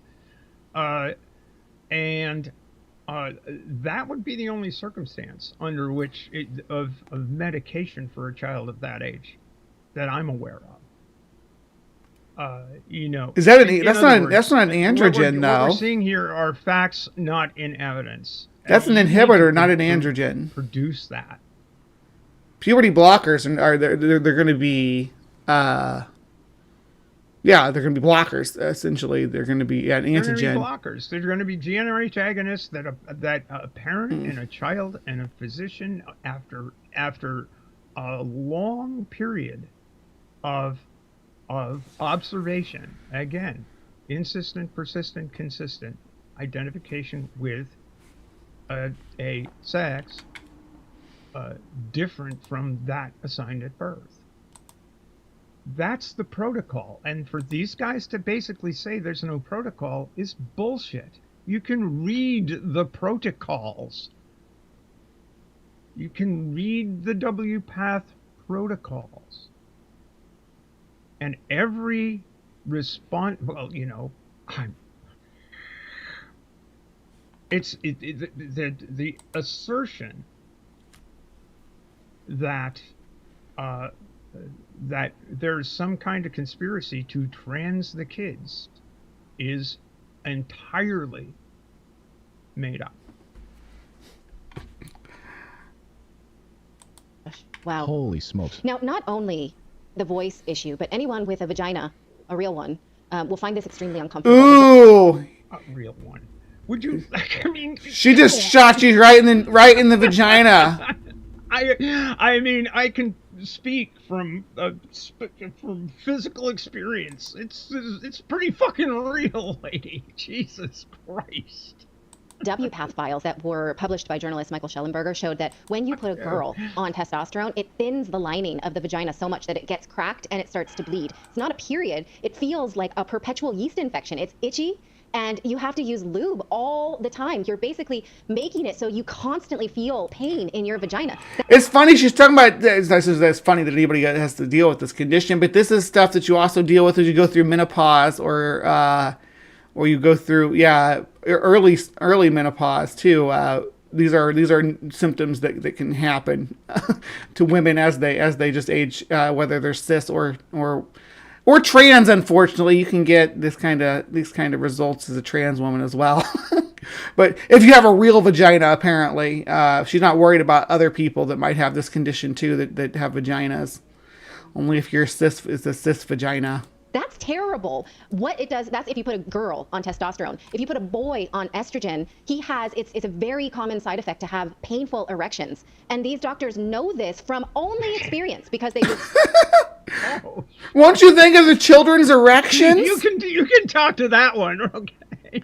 Do your part to help out with it too, but you know, yeah. What the fuck? You don't know what you're talking about, lady. Do your part. No idea. Well, I just how many. You know when it's always disturbing when they start talking about the children being able to reproduce. It's always kind of like that's creepy, and that's not, you're kind of out of your lane when they talk about that. When they talk about their children's ability to enjoy intercourse, though, like to have orgasms and stuff like that, you're really crossing the line for me to be able to continue to have a conversation with you. Yeah, especially when you're talking about a 12-year-old. Holy Jesus! Don't you let those erections or any problems with them go between the patient and the doctor, lady. Good grief.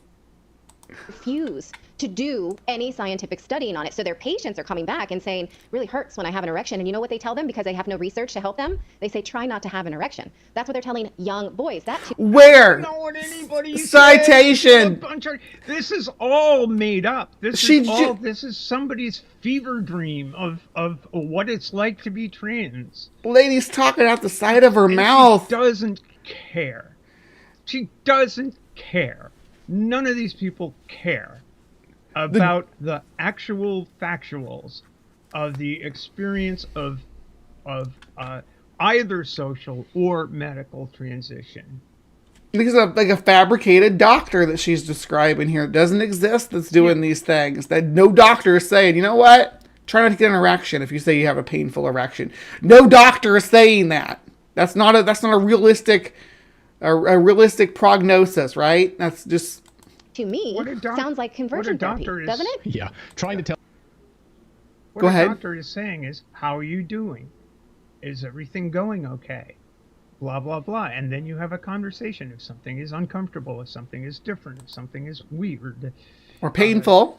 You will discuss that with your physician, not with some asshole on YouTube that knows fuck all about the medical, about either the medical procedures or the condition. Painful erection. Tell a teenage boy not to have an erection. Right. Yeah. Right. That's like telling somebody not to eat food. It's cruel. I mean, you can laugh about it, right? But that's cruel to send away a boy. It would be cruel if it was happening. And with painful erections that they did not have before. And you're talking about the physical things, but they're not talking about like what an instant supply of testosterone is going to do to a girl that's never had testosterone. Yeah. It's not something your body's just going to be like. Oh my gosh! Tell me you don't know anything about biology without telling me you don't know anything about biology. No, girls just don't have testosterone stuff. Did you know that? It's not like testosterone's present in all.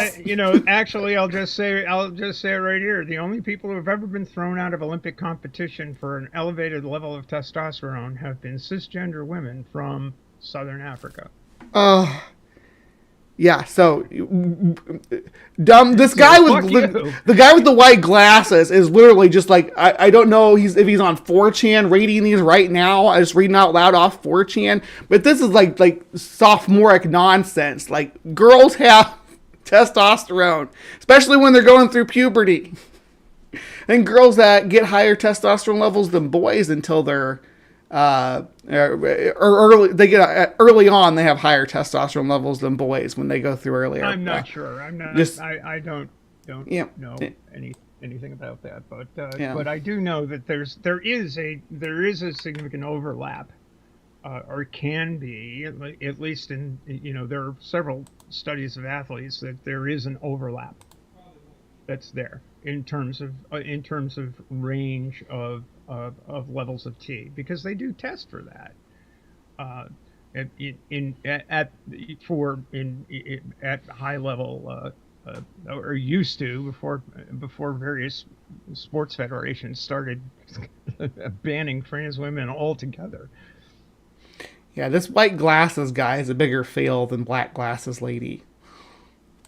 Oh, this is just a little different. No, that changes everything about the way you think. And I mean, it's well, also, this is interesting that I had never thought of before. The cast review says that it takes these young girls and it makes them more sexually aggressive than they may have otherwise been. I don't know if that was about them being. And it makes them more sexually aggressive. This is interesting It says old farts down here at the bottom. You can't see it with me and Steph on the screen. Hold on, let me move us real quick. Oh. Look, so it says old farts. What we're looking at here is an absolute fire hose of ignorance. Yeah, I don't know if this is what this is about, that but people yeah, that people are buying. That this is something that people are buying, and it's important for folks to point out what a bunch of horseshit this is. But if you and I saying this isn't going to matter to these people, because what they're going to say is you're biased. Oh, and they're not, of course. And you're being an activist. Look, anybody out there, if you don't wish to experience this, I don't recommend it. Nobody does this on a whim. It just doesn't. It's just not something you just sort of say, wake up one day and say, well, I think I'll try this. Yeah. I think I've had about enough of these clowns for today. Let's move into your sports story. I'm going to pass the torch to you here. This has been. We didn't get to the freaking big pharma part though. That was the funny part. No, do the big pharma part. That's what the doofy glasses guy said. Is there a transcript so I can find the words? Sometimes there's a transcript, sometimes there's not. I'll shut up. I won't say anything else. There's a lot to get through here. It's not you. It's this. There's just a lot to this. I had never thought of before. The cast review said. Okay, let's see. Sort of, come down from these hormones, and you won't be always sexed up like this if you're not on testosterone. But there we go. Yeah, it's coming right up. Always going to be hyped up and frustrated, and that also to me sounds cruel. I mean, we can make lots of jokes about sexual frustration and sexual aggression, but really that sounds awful. And it's the rest of their lives. I mean, it's like. I mean, you can sort of, come down from these hormones, and you won't be always sexed up like this if you're not on testosterone. But you have done something, and this is a formative. A doctor's going to try to balance you on your hormones, though. They're not just going to get you all hyped up on them and just leave you like that. If you're saying, hey, you know what, I have this crazy libido going on, they're going to try to balance that shit out. These are your formative sexual years where you realize what you're into and what you're not. How do they know themselves if they've done this to themselves during their adolescence? So let's get back to the cast report. I've already given you the juicier tidbits, but I want you to know who it's from. This was a years-long project written by Dr. Hillary Cass. She is a pediatrician. She almost said Hillary Clinton. Pediatrics and child health. It is very thorough and very child first. If you read it, you'll see that what she wants to do is throw the politics of trans ideology out into the trash and help somebody continue doing it but anyway. We keep doing it. Yeah, good point. It just shows you the power that the pharmaceutical industry has over there this we go. world. Yeah. I mean, because of the pandemic, because of this, like, it all boils down to them trying to get us on some kind of residual drug about money. And they couch it. I just wanted to get to that point because hormones, testosterone and estrogen, both, for that, for all causes and purposes, are very, very cheap. They're not expensive medications. So the idea that you're getting residual. And on top of that, you're not going to build the market for cross-sex, gender-affirming hormones at all. It's such a stupid 0.025% of the population. Already about 0.2% of the human population anyway, and a whole bunch of those people may or may not choose to medically transition. It's a bunch of absolute malarkey from these people. Culturally, right? So the brilliance of the biopharmaceutical complex is they couch it culturally, so we get into a culture war back and forth. Yeah. When they then get to stay out of the argument, the biopharmaceutical complex makes billions of dollars off of these puberty blockers and these. Lawyers are those are not billion-dollar industries, dude. They're really not. The pharmaceutical companies that produce them are billion-dollar industries in and of themselves, billion-dollar companies, but not off of the production of those cross-sex hormones and puberty blockers alone. And there's no... The only marketing research that these people have done is marketing research as to how effective their transphobia is in the general public. Yeah. And ROI. That's my point, the too. ROI for those guys is way better than any kind of ROI that any pharmaceutical industry, any pharmaceutical company is going to make marketing gender-affirming hormones to anyone. And it's so horseshit. These people that are spreading this message, this isn't just some nobody, right? They have 2.36 million subscribers on this channel, right? This was put out 2 days ago. It's already been viewed by 131,000 people. Has a 1,238 comments. Most of them being transphobic and homophobic, lamenting that these people are feeling bad for gay people because gay people are degenerates too, is what a lot of the comments are, saying that these guys have gone woke for appealing to the gay community by trying to separate the LGB from the TQ. Regardless, this is not small potatoes. Here we are with our 7 viewers. Trying to make an impact in the world. This is what we're up against, people. This is where the battle is. This is where we fight. This is where we win or lose. You see me and Steph and Ember, Carly, the Transpositions, it's just us and whatever support you guys throw at us.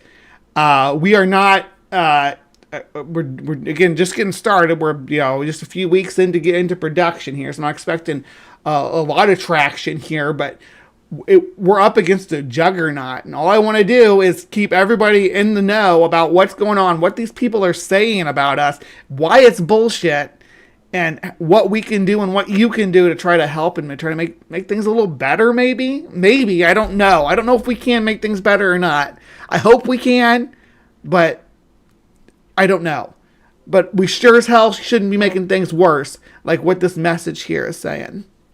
Go ahead, Steph. You and I think we've both had a conversation with Dr. Ben about the difference between how valuable we mentioned earlier about Forrest and John's takedown of this transphobic idiot that called into the line.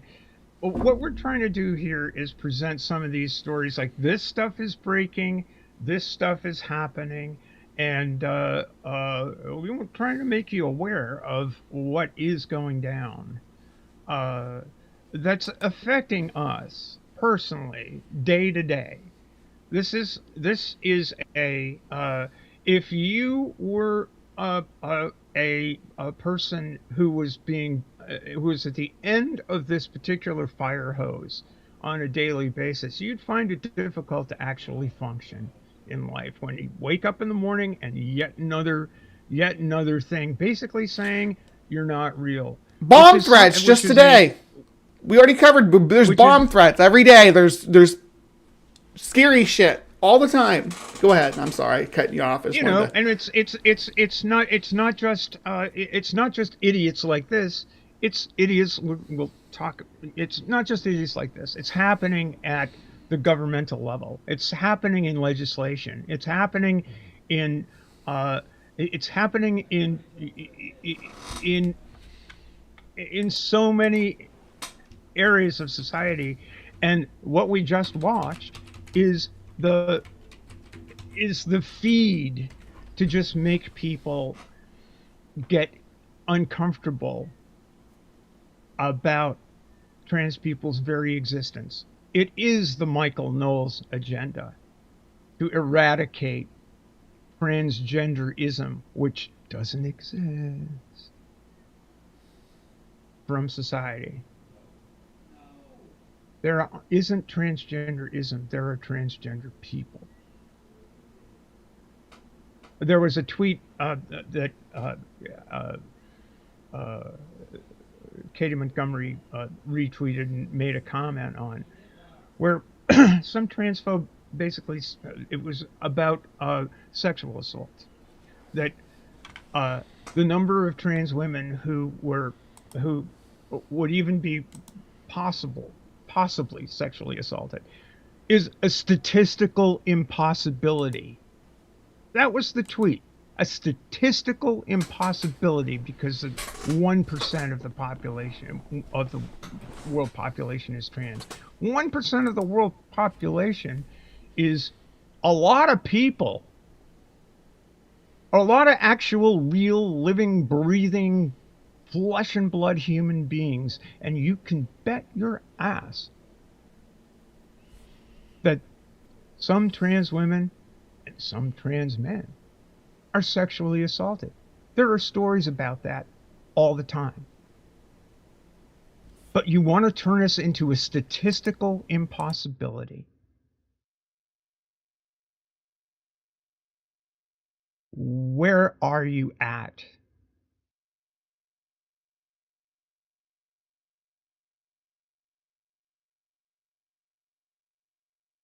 Anyway, I guess it's my turn.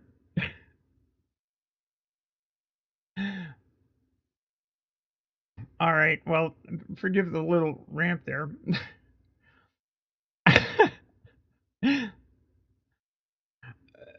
So this story broke. Let me see if I can get my stuff together. And Bree, thanks for bringing it to my attention. I had about only a few minutes to review it, but let me just zip up some stuff here.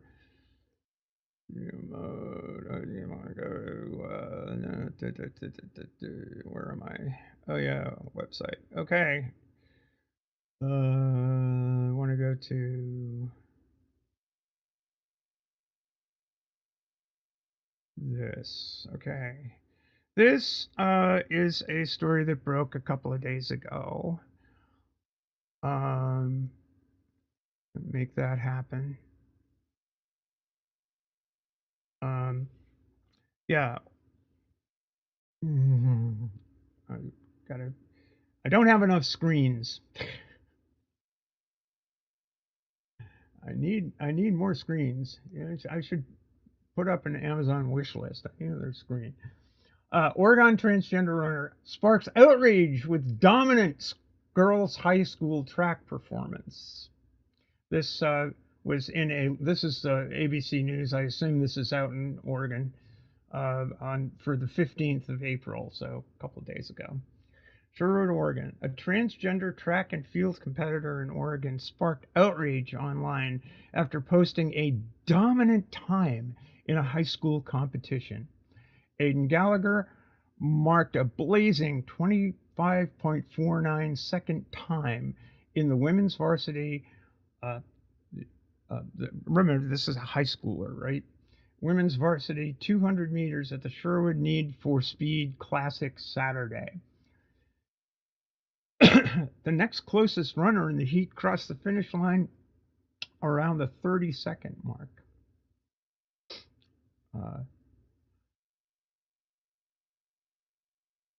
The personal record time earned Gallagher second place at the event behind Astor Jones, not trans, who currently holds the Oregon women's 100-meter dash record and the state's second fastest 200-meter time. Gallagher's time now makes her the fifth fastest 200-meter dash runner in the state. The Oregon School Activities Organization, which oversees the state's high school athletic competitions, currently stipulates a transgender competitor may notify their school of their gender identity and be consistently treated as that gender for purposes of eligibility for athletics. For both historical reasons and for reasons related to compliance with Title IX, interscholastic athletics, which is high school athletics, below the college level, high school, junior high school, that kind of thing.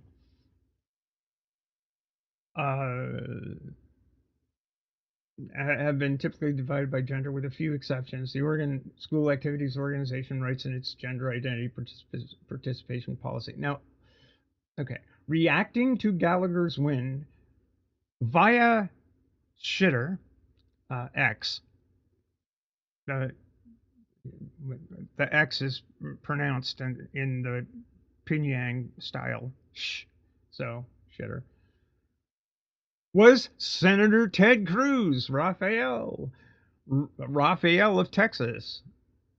Disgraceful, Senator Cruz said. Why do you think none of the girls are even close?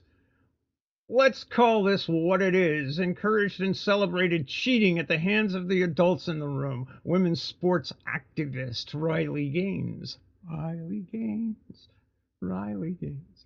So many fingers to point, but shame on the parents, the schools, the boy, our weak administration, and OSA Sports, which I suppose is the Oregon School Activities Organization. Well, there are a few things here that aren't really pointed out. First of all, congrats on this news outlet for at least mentioning the girl who won the competition. Many of the stories that I've looked at, let's see, if I do a Google search for this whole thing, I wind up with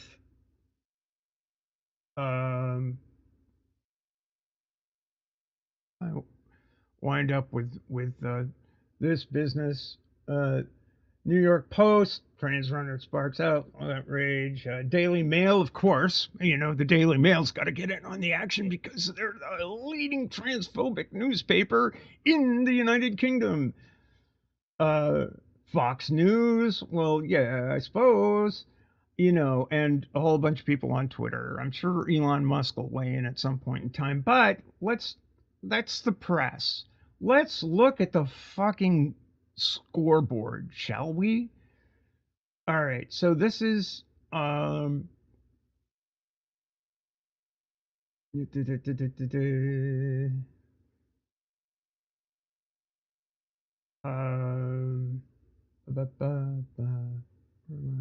where the hell is it? Where's the results? Oh yeah, here we go. There are the results. So here's the actual results. Astor Jones, Aidan Gallagher, Saskia Dorf, Genevieve Tabo, blah blah blah blah blah. But here's the thing: I took these results and stuck them into what? An Excel spreadsheet. Why the hell not? But I have to find that. I have to find that thing.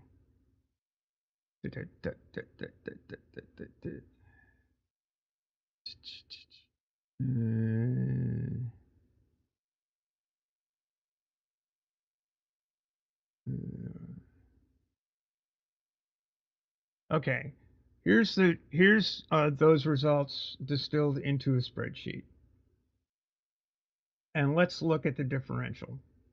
Okay, Astor Jones, this is a delta difference out of first place and out of second place. So Astor Jones was 1.06 seconds ahead of Aidan Gallagher. So you see 1.06, 1.06, she's behind 1.06. The next runner was 0.22 seconds behind Aidan Gallagher. Let me just check that other story. What did Ted Cruz have to say? No wonder. What did he say? Why do you think none of the girls are even close? Well, I would say, Ted, that 1.06 seconds isn't even close to the girl who won. The girl who was third was 0.2 of a second behind Aidan. The girl who was fourth was 0.43 seconds behind Aidan. Fifth, 0.66 behind Aidan. Sixth, 0.7 behind Aidan. Carolyn Dixon, seventh, 0.76 behind Aidan. Eighth, 0.84 behind Aidan. 0.9, 1.05. So you have to get to ninth place.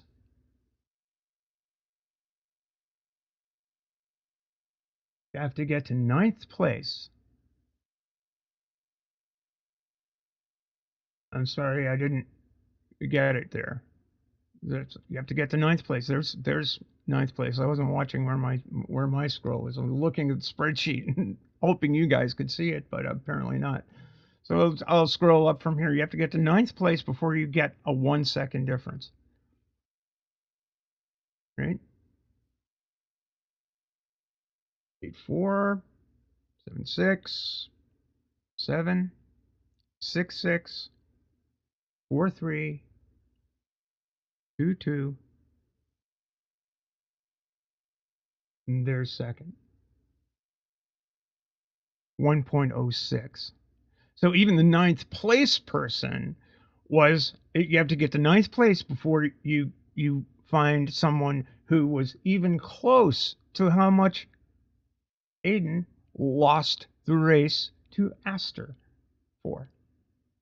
Aidan had a good day. But you know what, folks? Athletic competition isn't fair.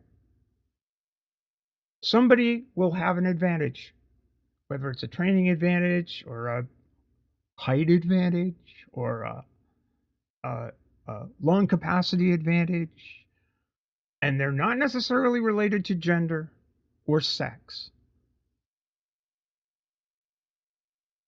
And there are physiological factors involved that change depending on whether you're running on estrogen or testosterone, depending on whether testosterone suppression is is operative or not. There's all sorts of things that are going on here. But you notice the hysterical stuff that we're getting from Ted Cruz, dominating even in this story. Why do you think none of the girls are even close? Well, one of the girls was way out front, and the bunch of them until ninth place in this contest were right there.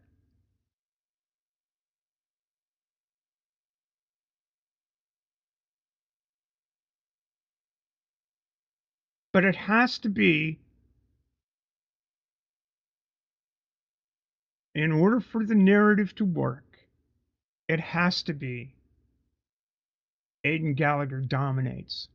And this is what the news is telling everyone. This girl dominated. And it's not fair. It's cheating. Because a high school student had a good Saturday. This isn't about women's sports. It's not about fairness. It's not about trans people. It's about building a hysterical narrative similar to the one which was pretty egregious that Bree and I just covered. And it's all of a piece. It's well funded. It's encouraged. You know, the transphobic narratives that have been building up in the UK for ages, the LGB Alliance that got started 4 years ago with an influx of money from the Alliance Defending Freedom and the Heritage Foundation, the comments of the likes of a certain wizard lady, and her money too, are all going to fund this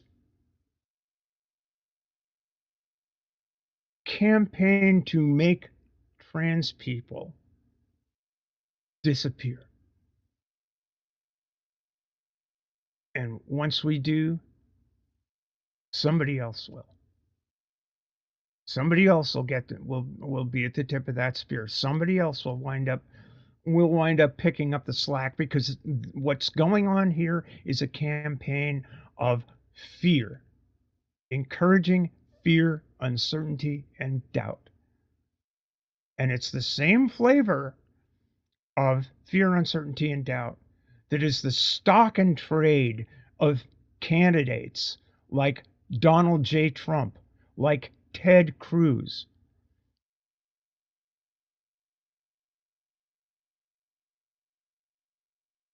Like the Speaker of the House, Mr. Johnson, like Marjorie Taylor Greene, like Lauren Boebert, and a host of other characters. This is what they're doing. Don't get caught up in the wokey doke here. Don't get caught up in their playing upon fear and sloganeering. Riley Gaines had a good college career, not a great one. But as Bree said earlier,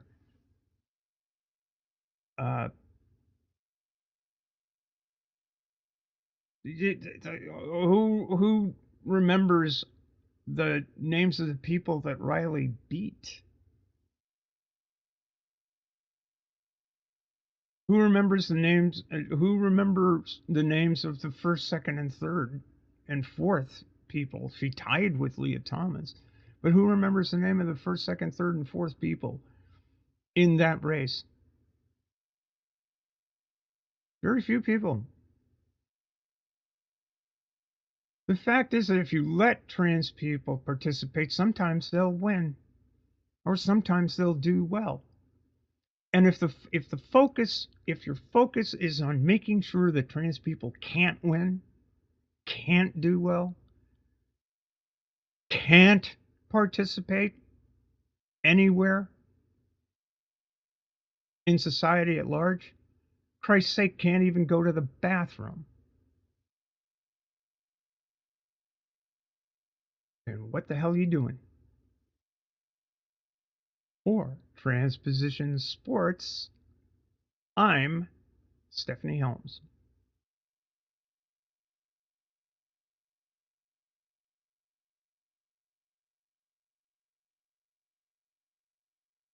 Myself up here. All right, Steph. Thank you so much for wrapping us up with a little bit of information on things going on in sports. Exactly.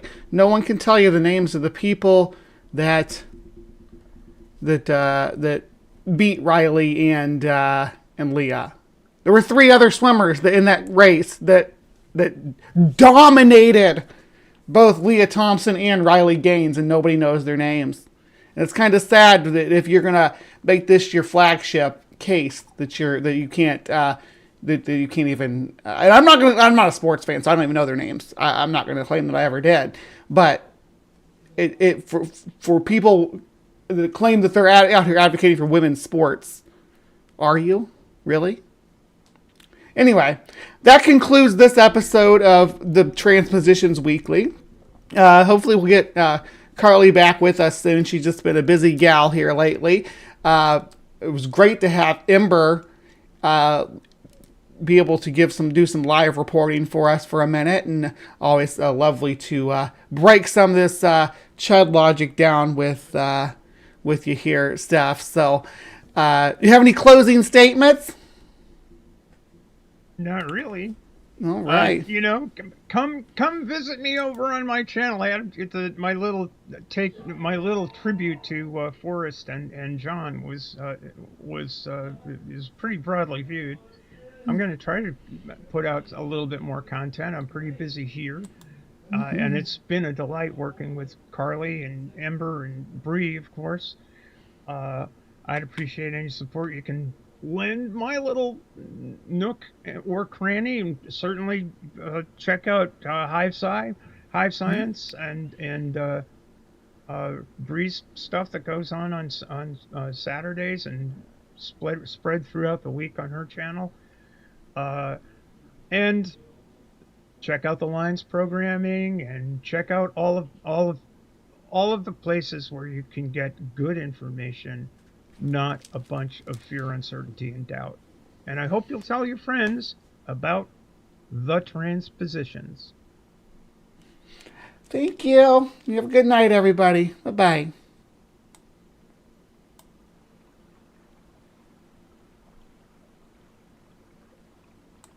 I think it's about time for that pick-me-up, don't you? 2 and 1. Hey, Matriarchetype, we stand in solidarity with the trans community. Hello, Matriarchetype. I'm Lily Simpson, and I support the trans community. Hey, Matriarchetype. I, Jesse Gender, stand in solidarity with the trans community. Hey, Matriarchetype. I, Benny.Gay, stand in solidarity with the trans community. Hi, Matriarchetype. I, John Duncan, stand with the trans community.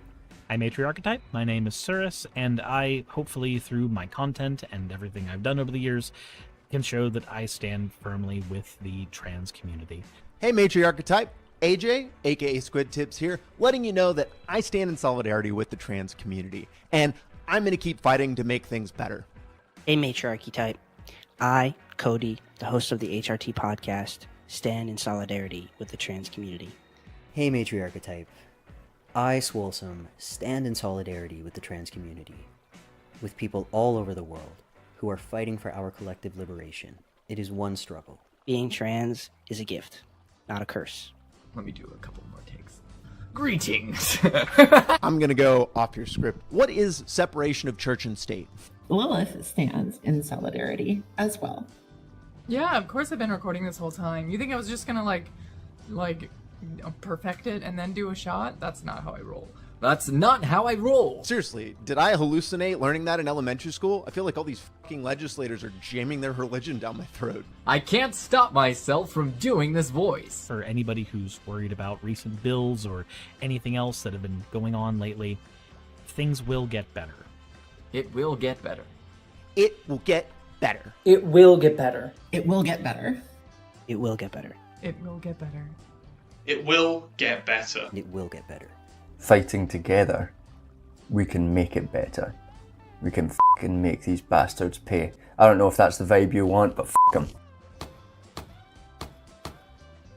And I want to add that I know that it will get better for 2 distinct reasons. Trans people have always existed in every single society. And the second reason that I know that it will get better is because every time that I feel down, that I feel like it's impossible, that there's just too much to overcome, I look out in the trans community and in our allies, and I just see so many beautiful, powerful, strong, creative, passionate, loving, caring and vibrant people who are always ready to fight and to pick up each other when we're down. We have so many bright days ahead of us because we form communities with each other, and in that there is always hope, there is always beauty, and there is always something to look forward to and to fight for. Young people are going to change the world. I truly believe it.